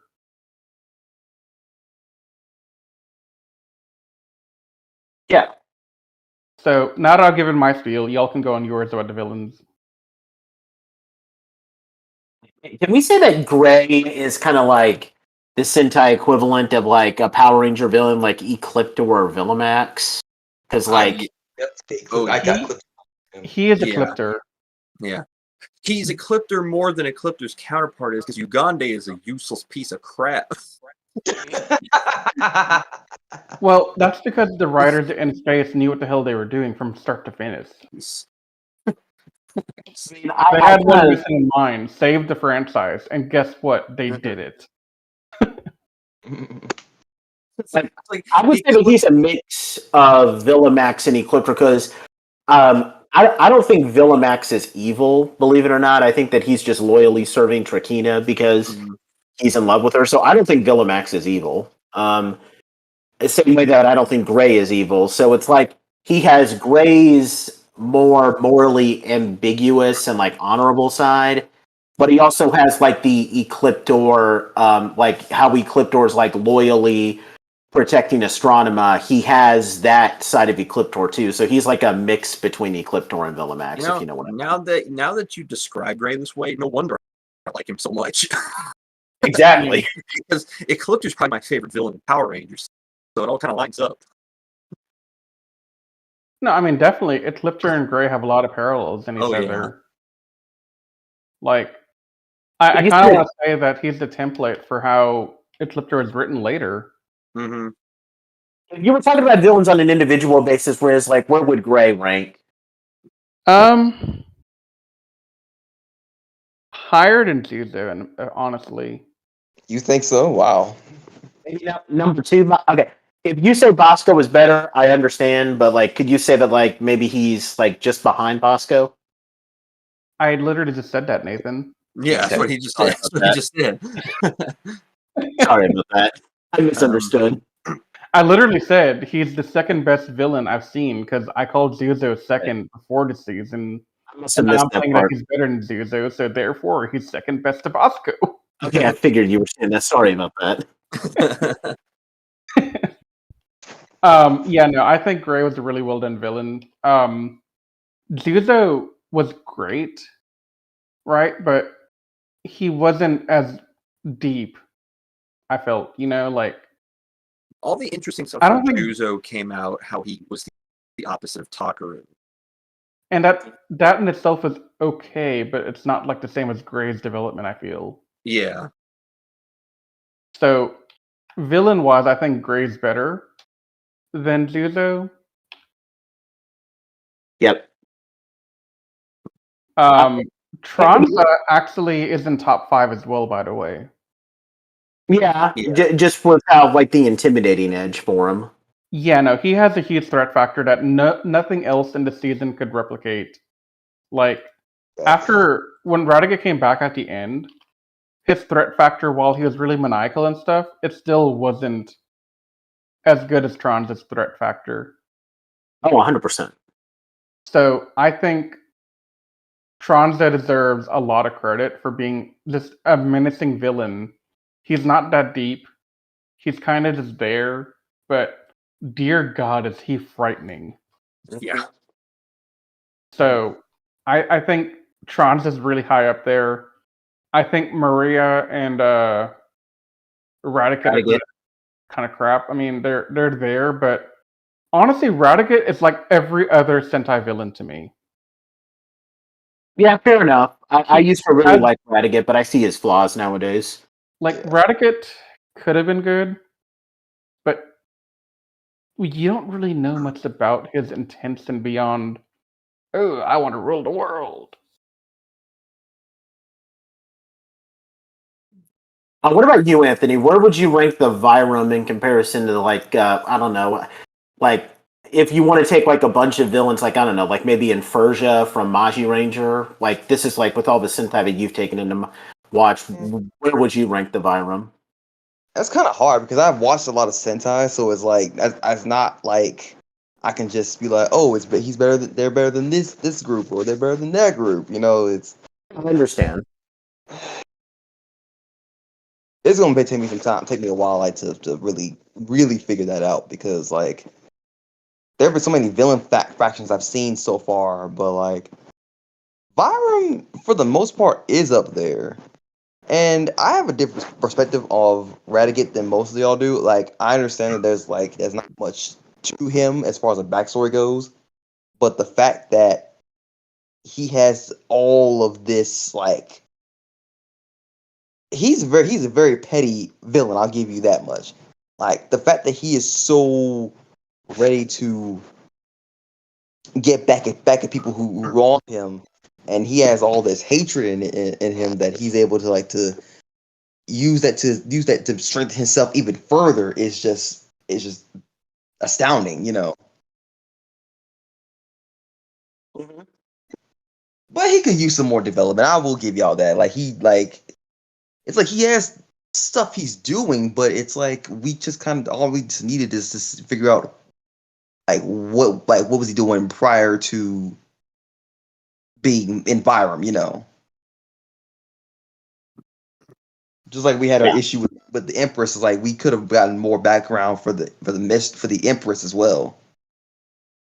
She just shows up for 2 episodes and just dies. That's it.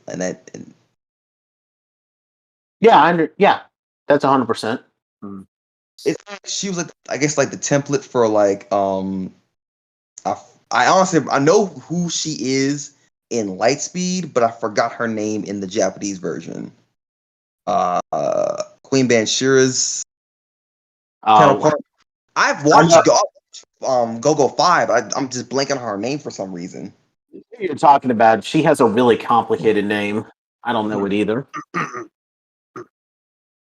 I mean, you said that the Vyram is up there. I mean, I think that already kind of speaks volumes with like the number of villain factions that you've seen. So yeah, who is your favorite individual villain? Before we went in here, if you don't mind me asking. Who's my individual villain? Yeah, like I mean, you could say anybody from like I don't know, like Salamandez from Go 5 or something like that. Like.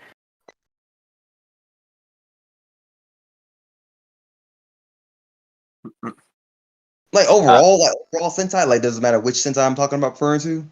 Yeah, it doesn't matter. I mean, you could say someone like Gogol from Pure Uger, or I don't know, like whatever the vampire people were called from Magi Ranger. Like, just tell us who your favorite is. Definitely enter. Definitely enter. Okay. Oh, yeah. Would you put Gray in your top 5 now? Because I think we can all. agree that Gray is like the best villain from this Well, Sentai. he already earned his spot. Like he's literally in the the round table of Black Air Force energy. Oh, okay. Like, That's great. That's how like significant he is. In case people are wondering, Black Air Force energy is just like a little. It's like a funny like thing that like that most people just bring up, like just the fact that how badass someone is or whatever. That's all that is.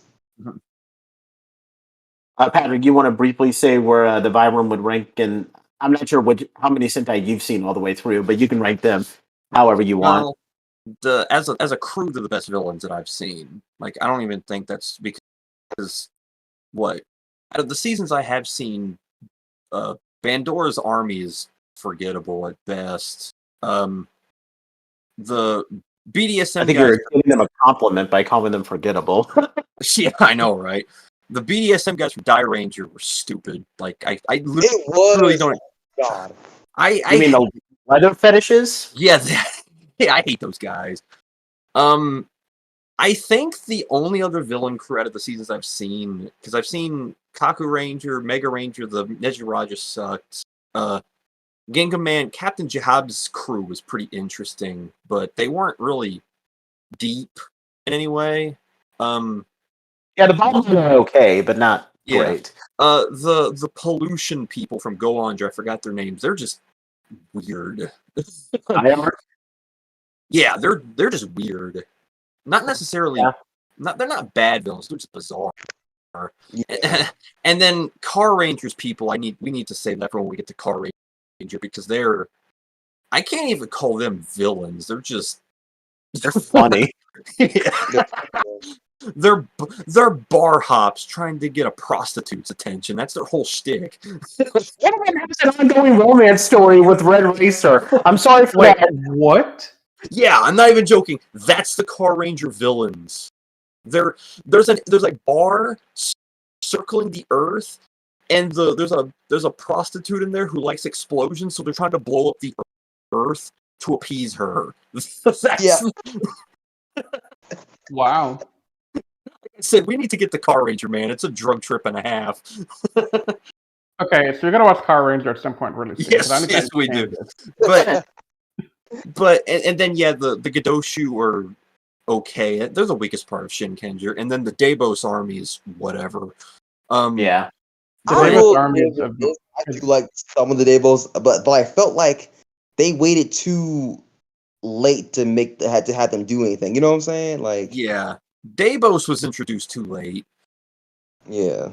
But I would say that my second favorite villain team behind these guys would probably be the Yokai from Toku Ranger. Interesting. Mostly, the Yokai are entertaining. Mostly because Gasha Skull is an amazing villain. Like, holy cow. When he was introduced, the entire show's tone flipped. And he was as intimidating as any villain in Sentai I've ever seen. Like, was he the guy whose suit was used for Master Vile? No, he's the guy who was Rito. Oh, right. Yeah. Now I remember. Yeah, for those of you who have never seen Kaku Ranger, Rito's counterpart, Gasha Skull, is the complete opposite of Rito. He is dead like serious. really frightening. Yeah, he is. Yeah. Like, you know how you guys feel about Tranza? Gasha Skull is right on his level in terms of intimidation. He is. He is amazing. And then what Nathan said earlier, Patrick. Right? Yeah. Where they upped the darkness in that season because and ironically, it's when Gasha Skull was introduced. Right when he was introduced. And then Daimao, when he finally got introduced into Kaku Ranger, he did what I liked that the Vyram did, and he was very hands-on. He didn't send any monsters in. He fought the Kaku Ranger directly a handful of times. Yep. So, and that's probably the reason why I like the Vyram, because I legitimately forgot they had foot soldiers half the time, because they fighting the Jetman themselves most of the time.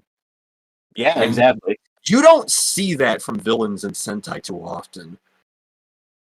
Nope. And like Gray, yeah, like I'm so glad that everybody else likes Gray as much as I did. He's been my favorite individual villain for a long time, and he still is. And then I would probably put Gasha Skull #2 behind him. But I think we can all agree that Gray is like a top 5 at the very least. yeah. Oh, yeah.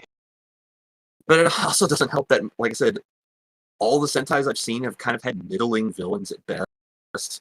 Like Yeah. I would probably have to put the Neji Ranger at 3. To be fair, I've seen a bunch of other Sentai too, and I can't like.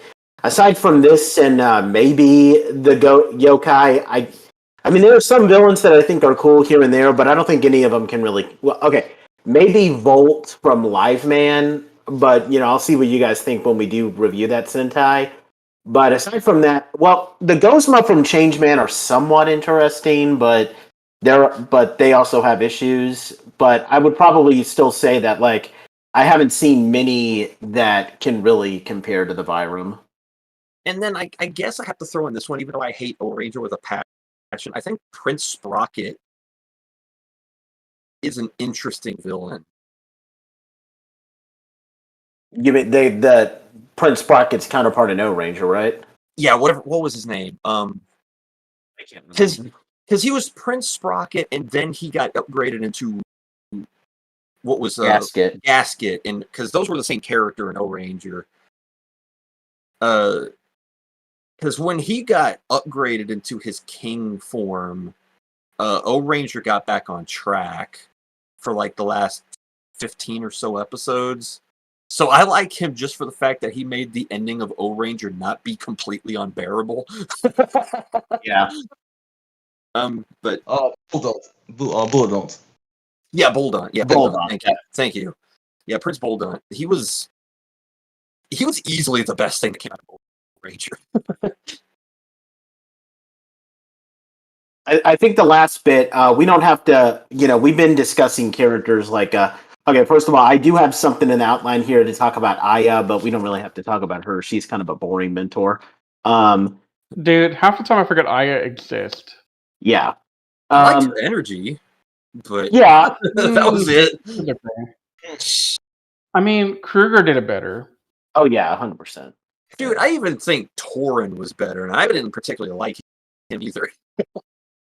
Wait, Torin from Kyoryu, the bird dude, Kyoryu Silver. Oh, okay, yeah. I think the best mentor we've seen here on Toku Secrets is undisputedly G from Shinkenger. You're dang right.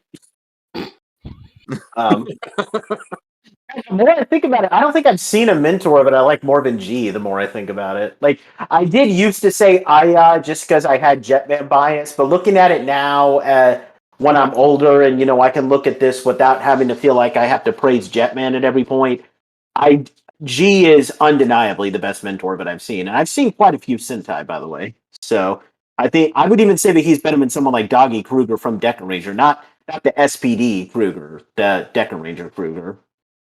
Because, like what Rich said, like G is like Iroh from Avatar. Yeah, the only other one next to G that I can think of that I actually liked was the mentor from Die Ranger. I kind of forgot his name off the top of my head. Master Kaku.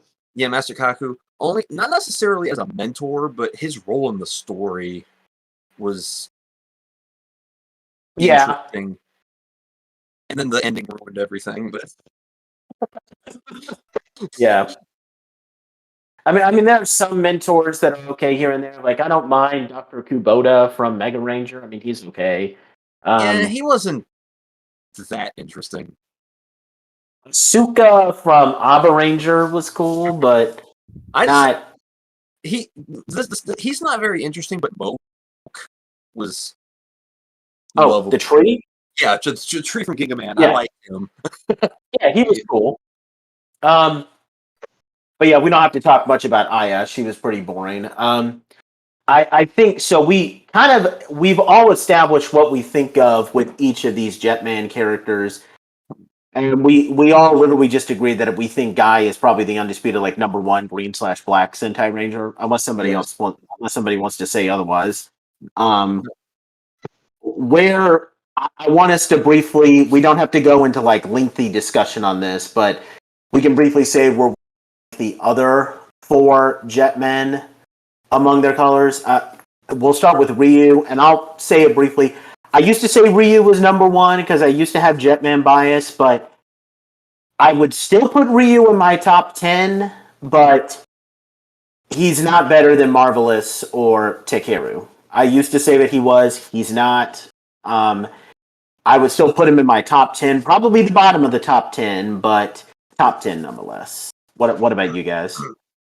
He's really mid. Like, I get a feeling as I watch way more Sentai, he's gonna fall off the top 10. But for right now, he's bottom top 10 for me.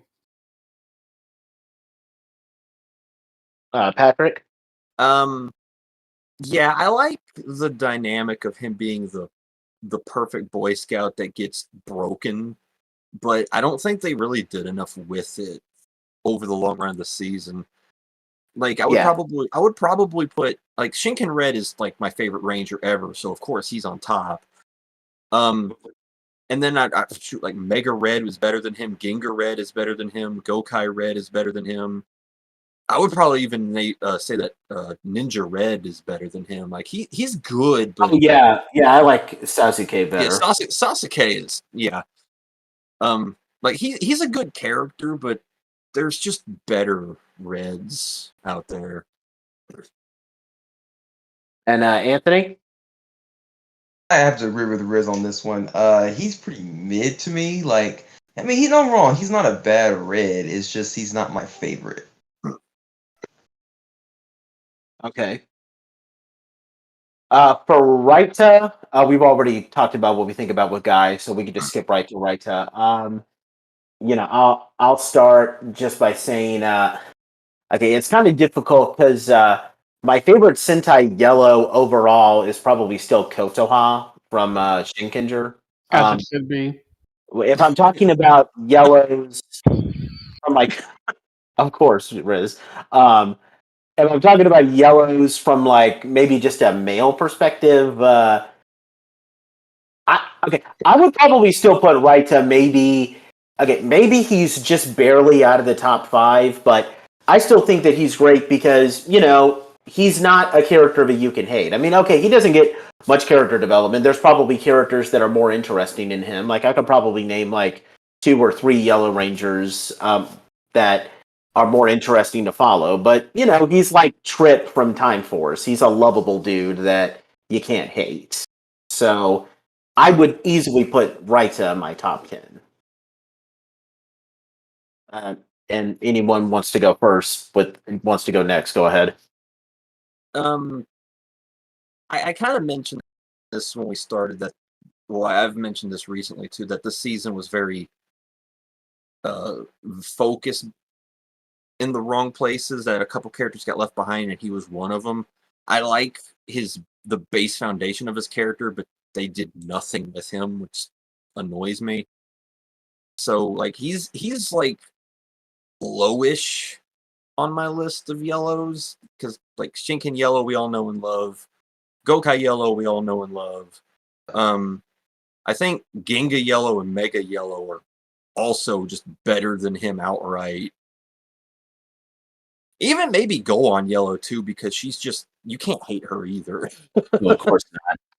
Yeah, Saki is great. Yeah, she is. I might disagree with you on Hikaru from Ginga Man, but I mean, fair enough. I know. I think I might like him more than most people do, because I know that he is like the young, stubborn brat of the team. But I don't know. I kind of like how he grew up as the season went along. That's just me. That'll be an interesting conversation to have when we do Ginga Man. Yeah. Riz, Raita. So I started off with Raita, like I had a lot of hope for him, but like Patrick said, he has a lot of missed potential.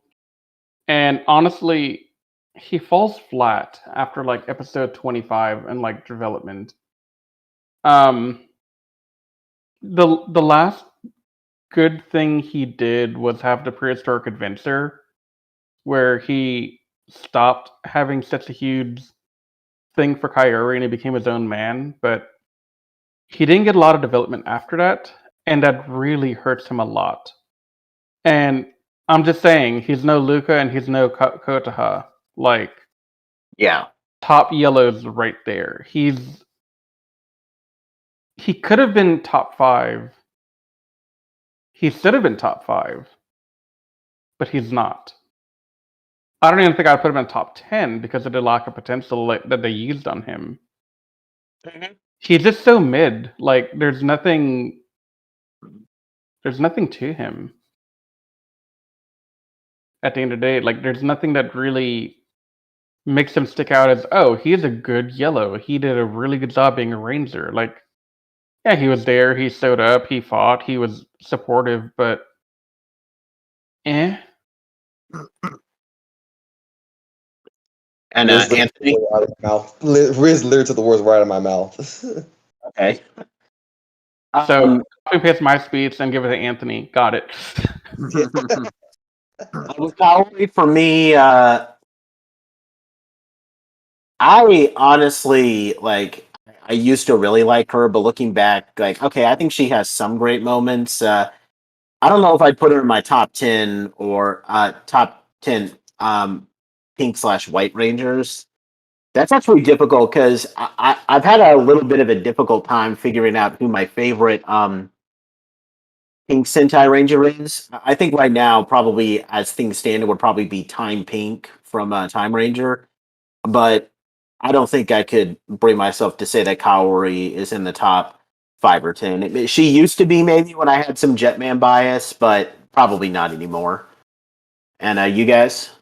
I'm gonna let y'all go first because I'll be mean. Yeah, of course, my Shinkenger bias is going to show here and say that Shinken Pink is my favorite. But yeah, no, the pink/yellow Ranger. I mean, outside of Mako, probably Shirahime from Kaku Ranger would be the only other two I would have up here above her. Because, like, honestly, so far from Sentai, pink/white Rangers have been pretty underutilized. Yeah. Like, even like in the seasons where I've been just listing off characters like Mega Ranger and Ginga Man, I thought Mega Pink and Ginga Pink were the weakest of those respective casts even there. So like, yeah, it would just be Shinken Pink and Ninja White, and then maybe Kaori there. But yeah, I don't.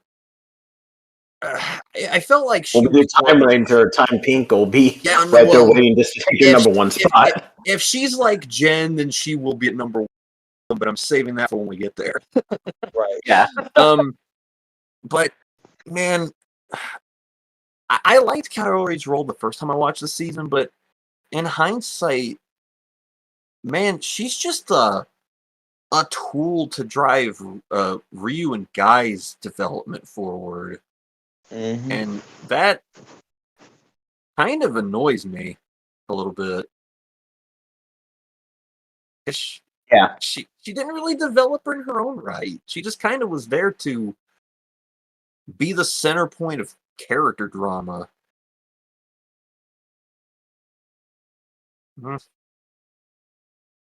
And Anthony? Like Riz and what Patrick said, there were some issues I had with her, but like overall, I do like her. But she's not really my top. I guess. Well, no, she's not really technically a pink ranger. She's a white ranger, basically. But Yeah, I felt the same role. yeah, but like In the same way that we kind of, rank Guy among both black/green, we rank Kaori with like pink/white. yeah. I think the better way to put it, Anthony, is she fills that role of the more feminine, the more calm and typically the voice of reason in a Sentai team.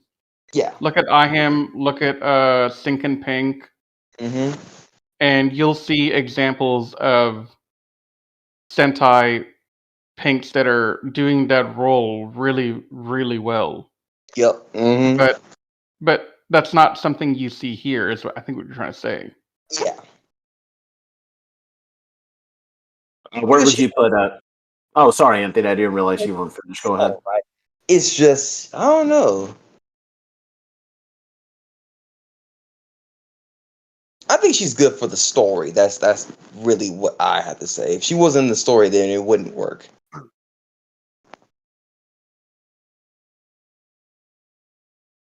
And Riz? I don't want to put her on a top anything. I want to put her in the bottom something. C was not a good character at all. Like, I spent more time cursing her in these episodes, especially the love square.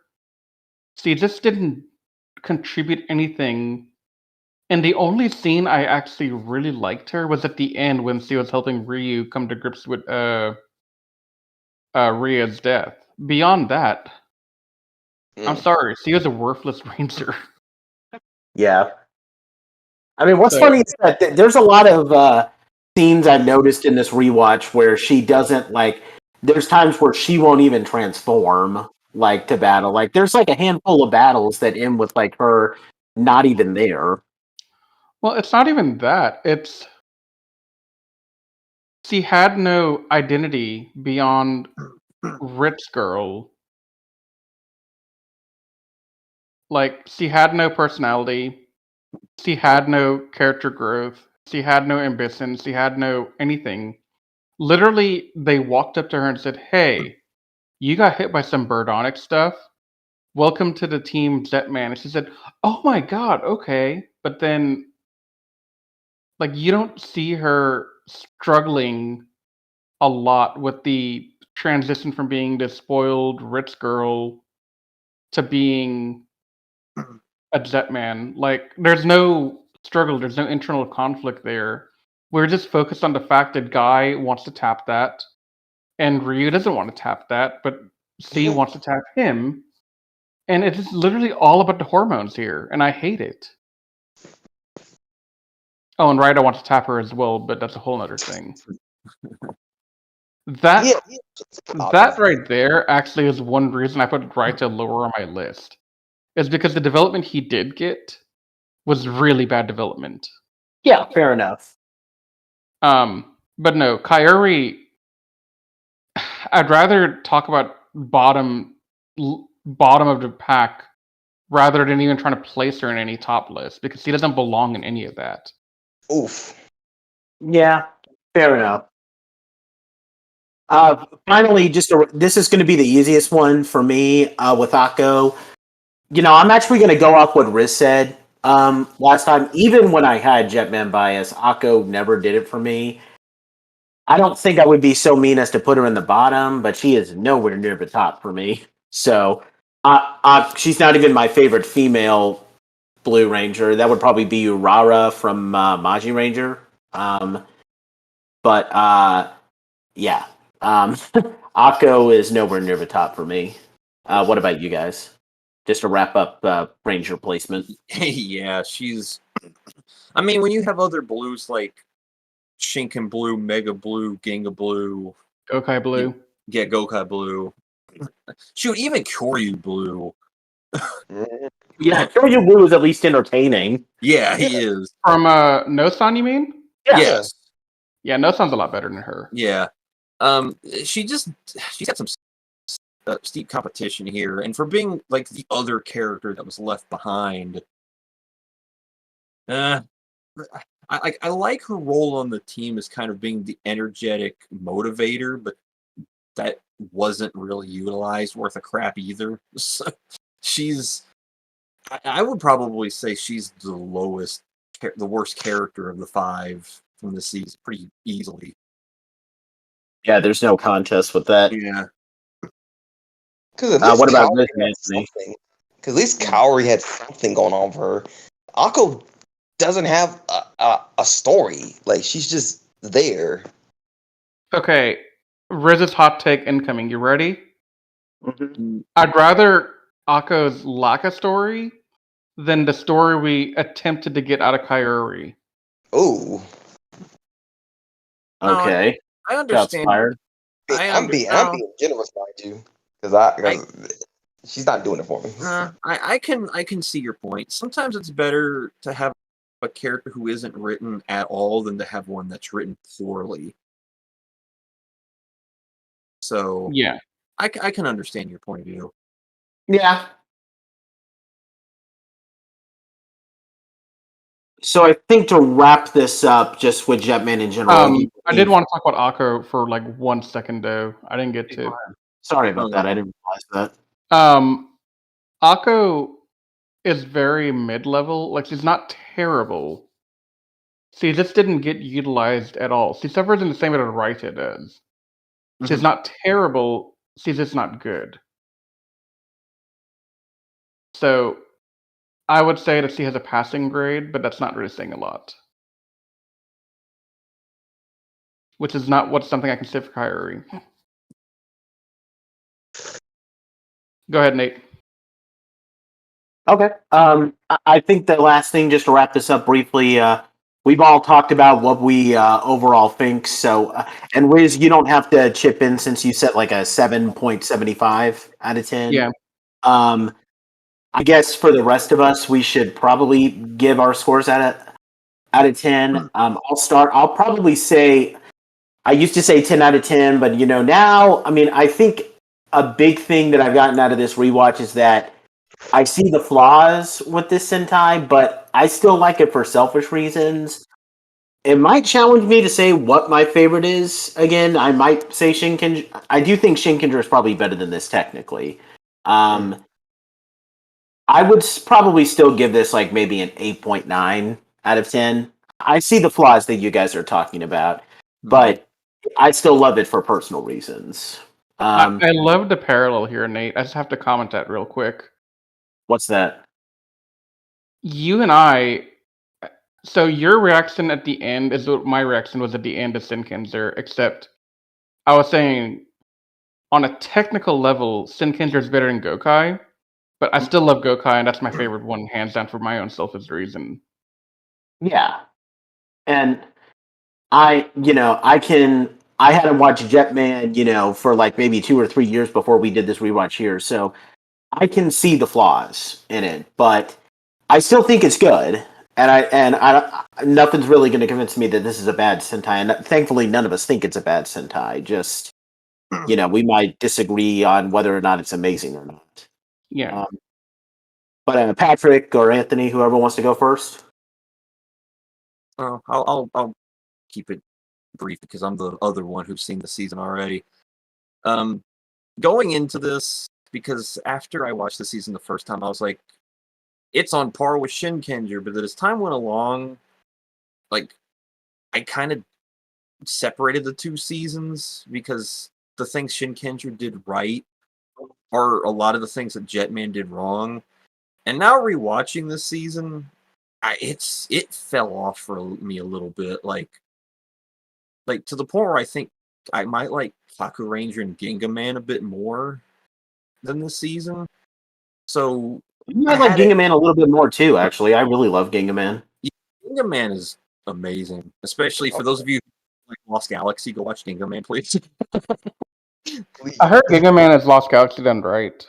Oh no, Ginga Man is so good. Like I want to watch that just because we need to give that season more love. I'm down. Yeah, but like probably going into this, I had it sitting as a 9 based off of my lingering thoughts from my first watch through. But man, it's fallen down to like a 7, 6.5 maybe. Like it's insane how a second watch through can either enhance or ruin your perception of a season. And man, it is not good the second time around as good as it was the first time. Hearing you and Nathan say that, I kind of don't ever want to watch Jetman again then. like to be honest, it's only really effective the first time you see it. Because my opinion's already where you guys are now, and I've only just Yeah. watched it for the first time. So if I watch it again in like 5 years or something, it might drop lower in the score for me. I guess it's probably because the first time I watched through it, I was so enthralled with the villains and Guy's story that the negative stuff I kind of overlooked. But now that I know what I was getting myself into because I've seen this already, the negative things just slap you in the face, like constantly. Yeah. I still think the pros outweigh the cons here, but it's not my second favorite Sentai like it was going into this. Yeah, I think Patrick and I both had a similar experience with this. Now, one question I want to ask y'all, and this is my selfish Riz question of today. Did any of my hot takes Wait, lead? before we answer that question, can we let Anthony give his rank out of 10 before we answer that question? I want to give Anthony a chance real quick. Oh, you're good. I pretty much said what I wanted to say about the show overall. Like I said, I did enjoy it for the most part, but like I said, Guy was the highlight, and always has been, always will be, and of course Gray, and of course Ryu for the most part. What would you say out of 10, dude? I give it a 7.5. Okay. Okay, I'm sorry, Riz. I wanted to let Anthony give his 2 cents. No, you're good. You're good. What was your question again? My question is for you and Patrick more than Anthony, but Anthony, feel free to answer as well if you want to. Mm-hmm.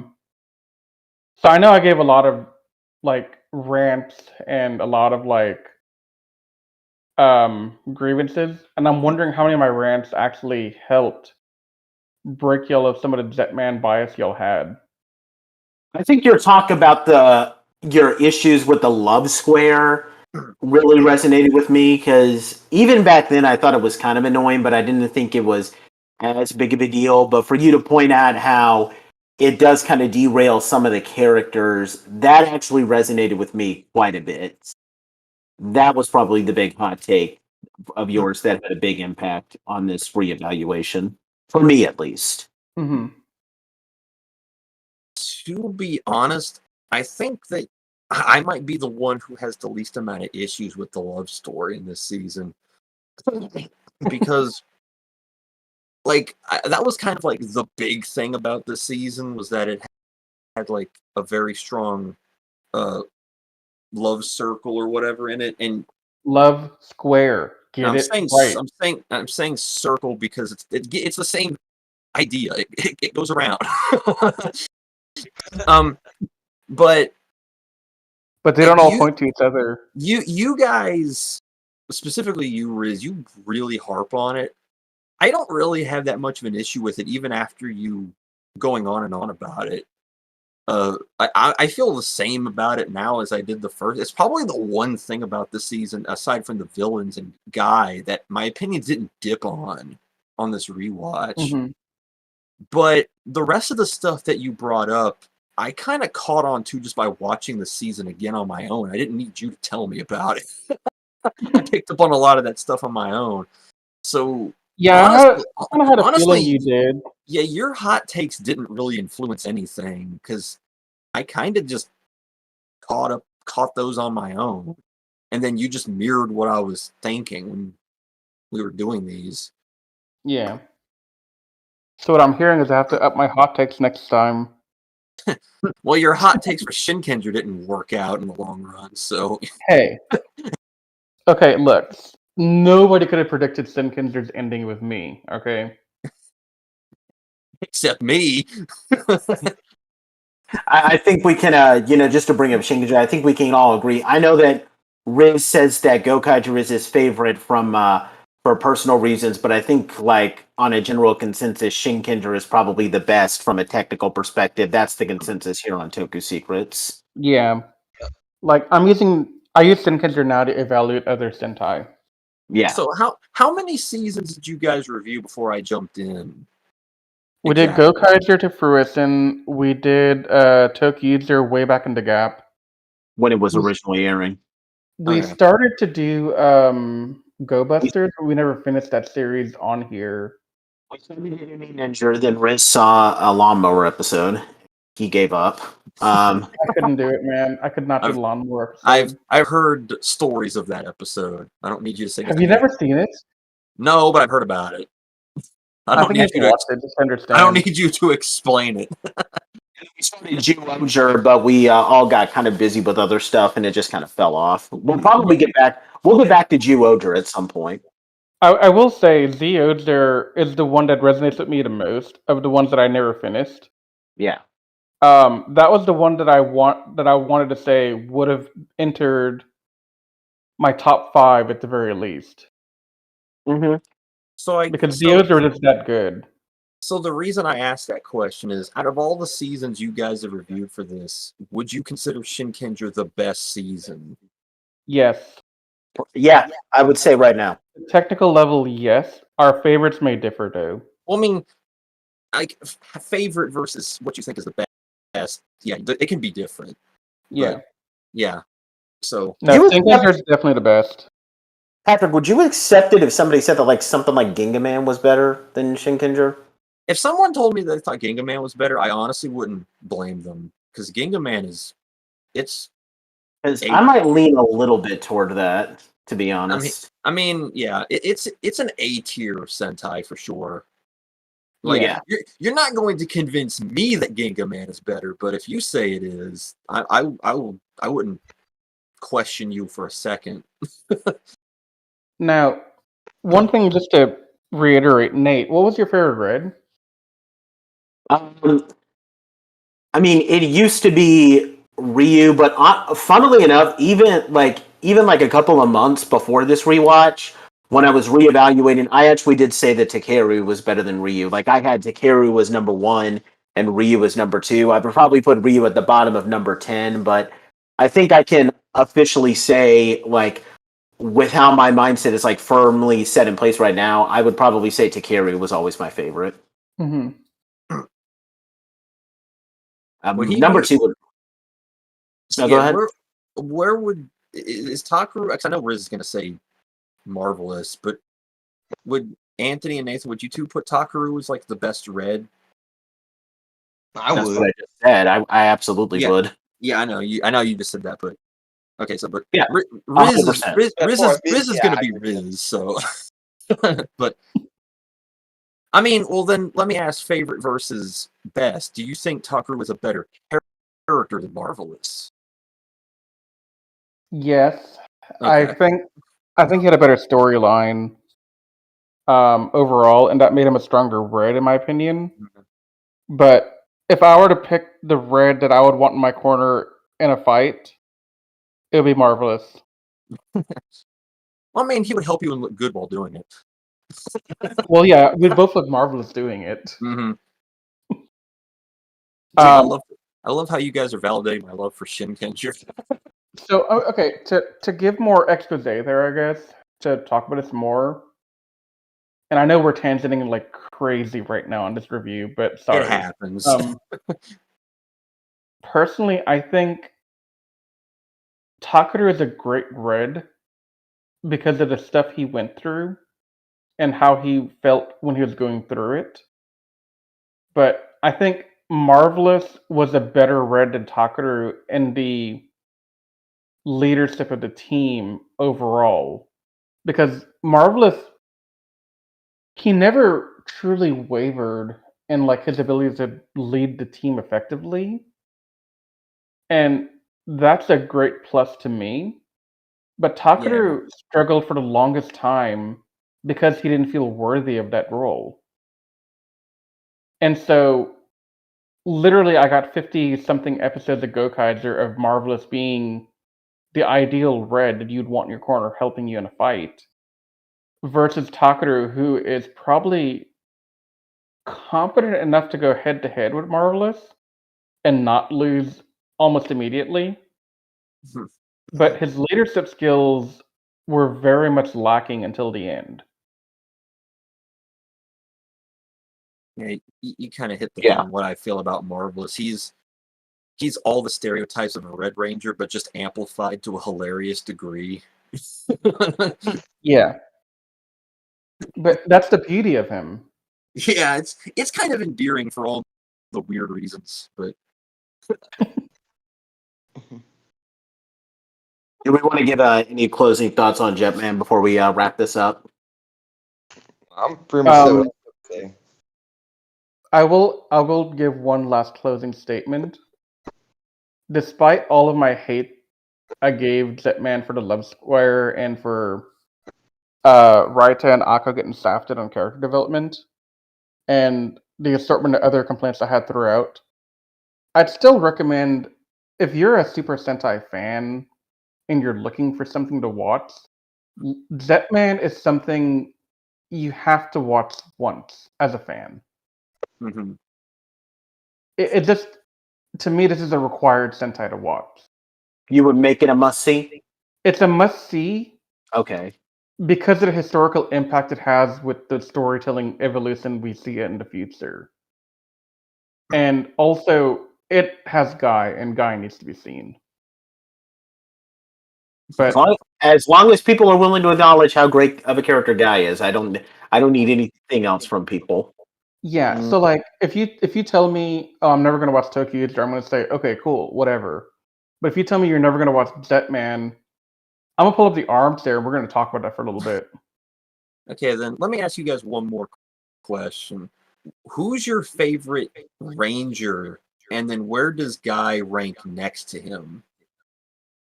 Our Guy is number one for me. Yeah, I knew that. But I would probably put Takeru as number two. Who? Takeru. Okay. Well, I know my ranking already with Soji being number 2 now and Guy being number 1. So God dang. yeah, Yeah, for me, it's the inverse of what Nace said. Shinken Red is always going to be number one, but Black Condor is a very strong number two for me. Well, you already know my answer, Patrick, so I don't know why you're Yes. asking me this. I know, but where does Guy rank next to Marvelous and Takaru? Okay, I was about to say, you better finish that question. Yeah, I was about to say. Yeah. Because you can't just ask me about Marvelous, because Takaru also has to play into a factor Yeah. here. So one is Marvelous, 2 and 3. 2 is Takaru. Guy is number 3. Mhm. Okay. And the reason I say that, despite all the love I give Guy, at the end of the day, Takaru was written a lot better. Yep, 100%.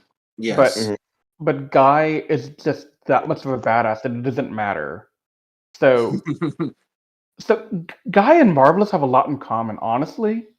That's in why that their dynamic in the tribute episode was so good. exactly. For what little they had, little interaction they had, it was good stuff. Yeah. So I mean, if I hadn't seen Sinkinster, I would say Guy's number 2. But because I've seen Takaru, I have to put him above Guy. I can't do Takaru dirty like that. Respect. So, but Marvelous is still number 1. Like I said a minute ago, if I was backed into the wall and I needed a ranger to help me out, I wouldn't call Takaru or Guy. I would call Marvelous first.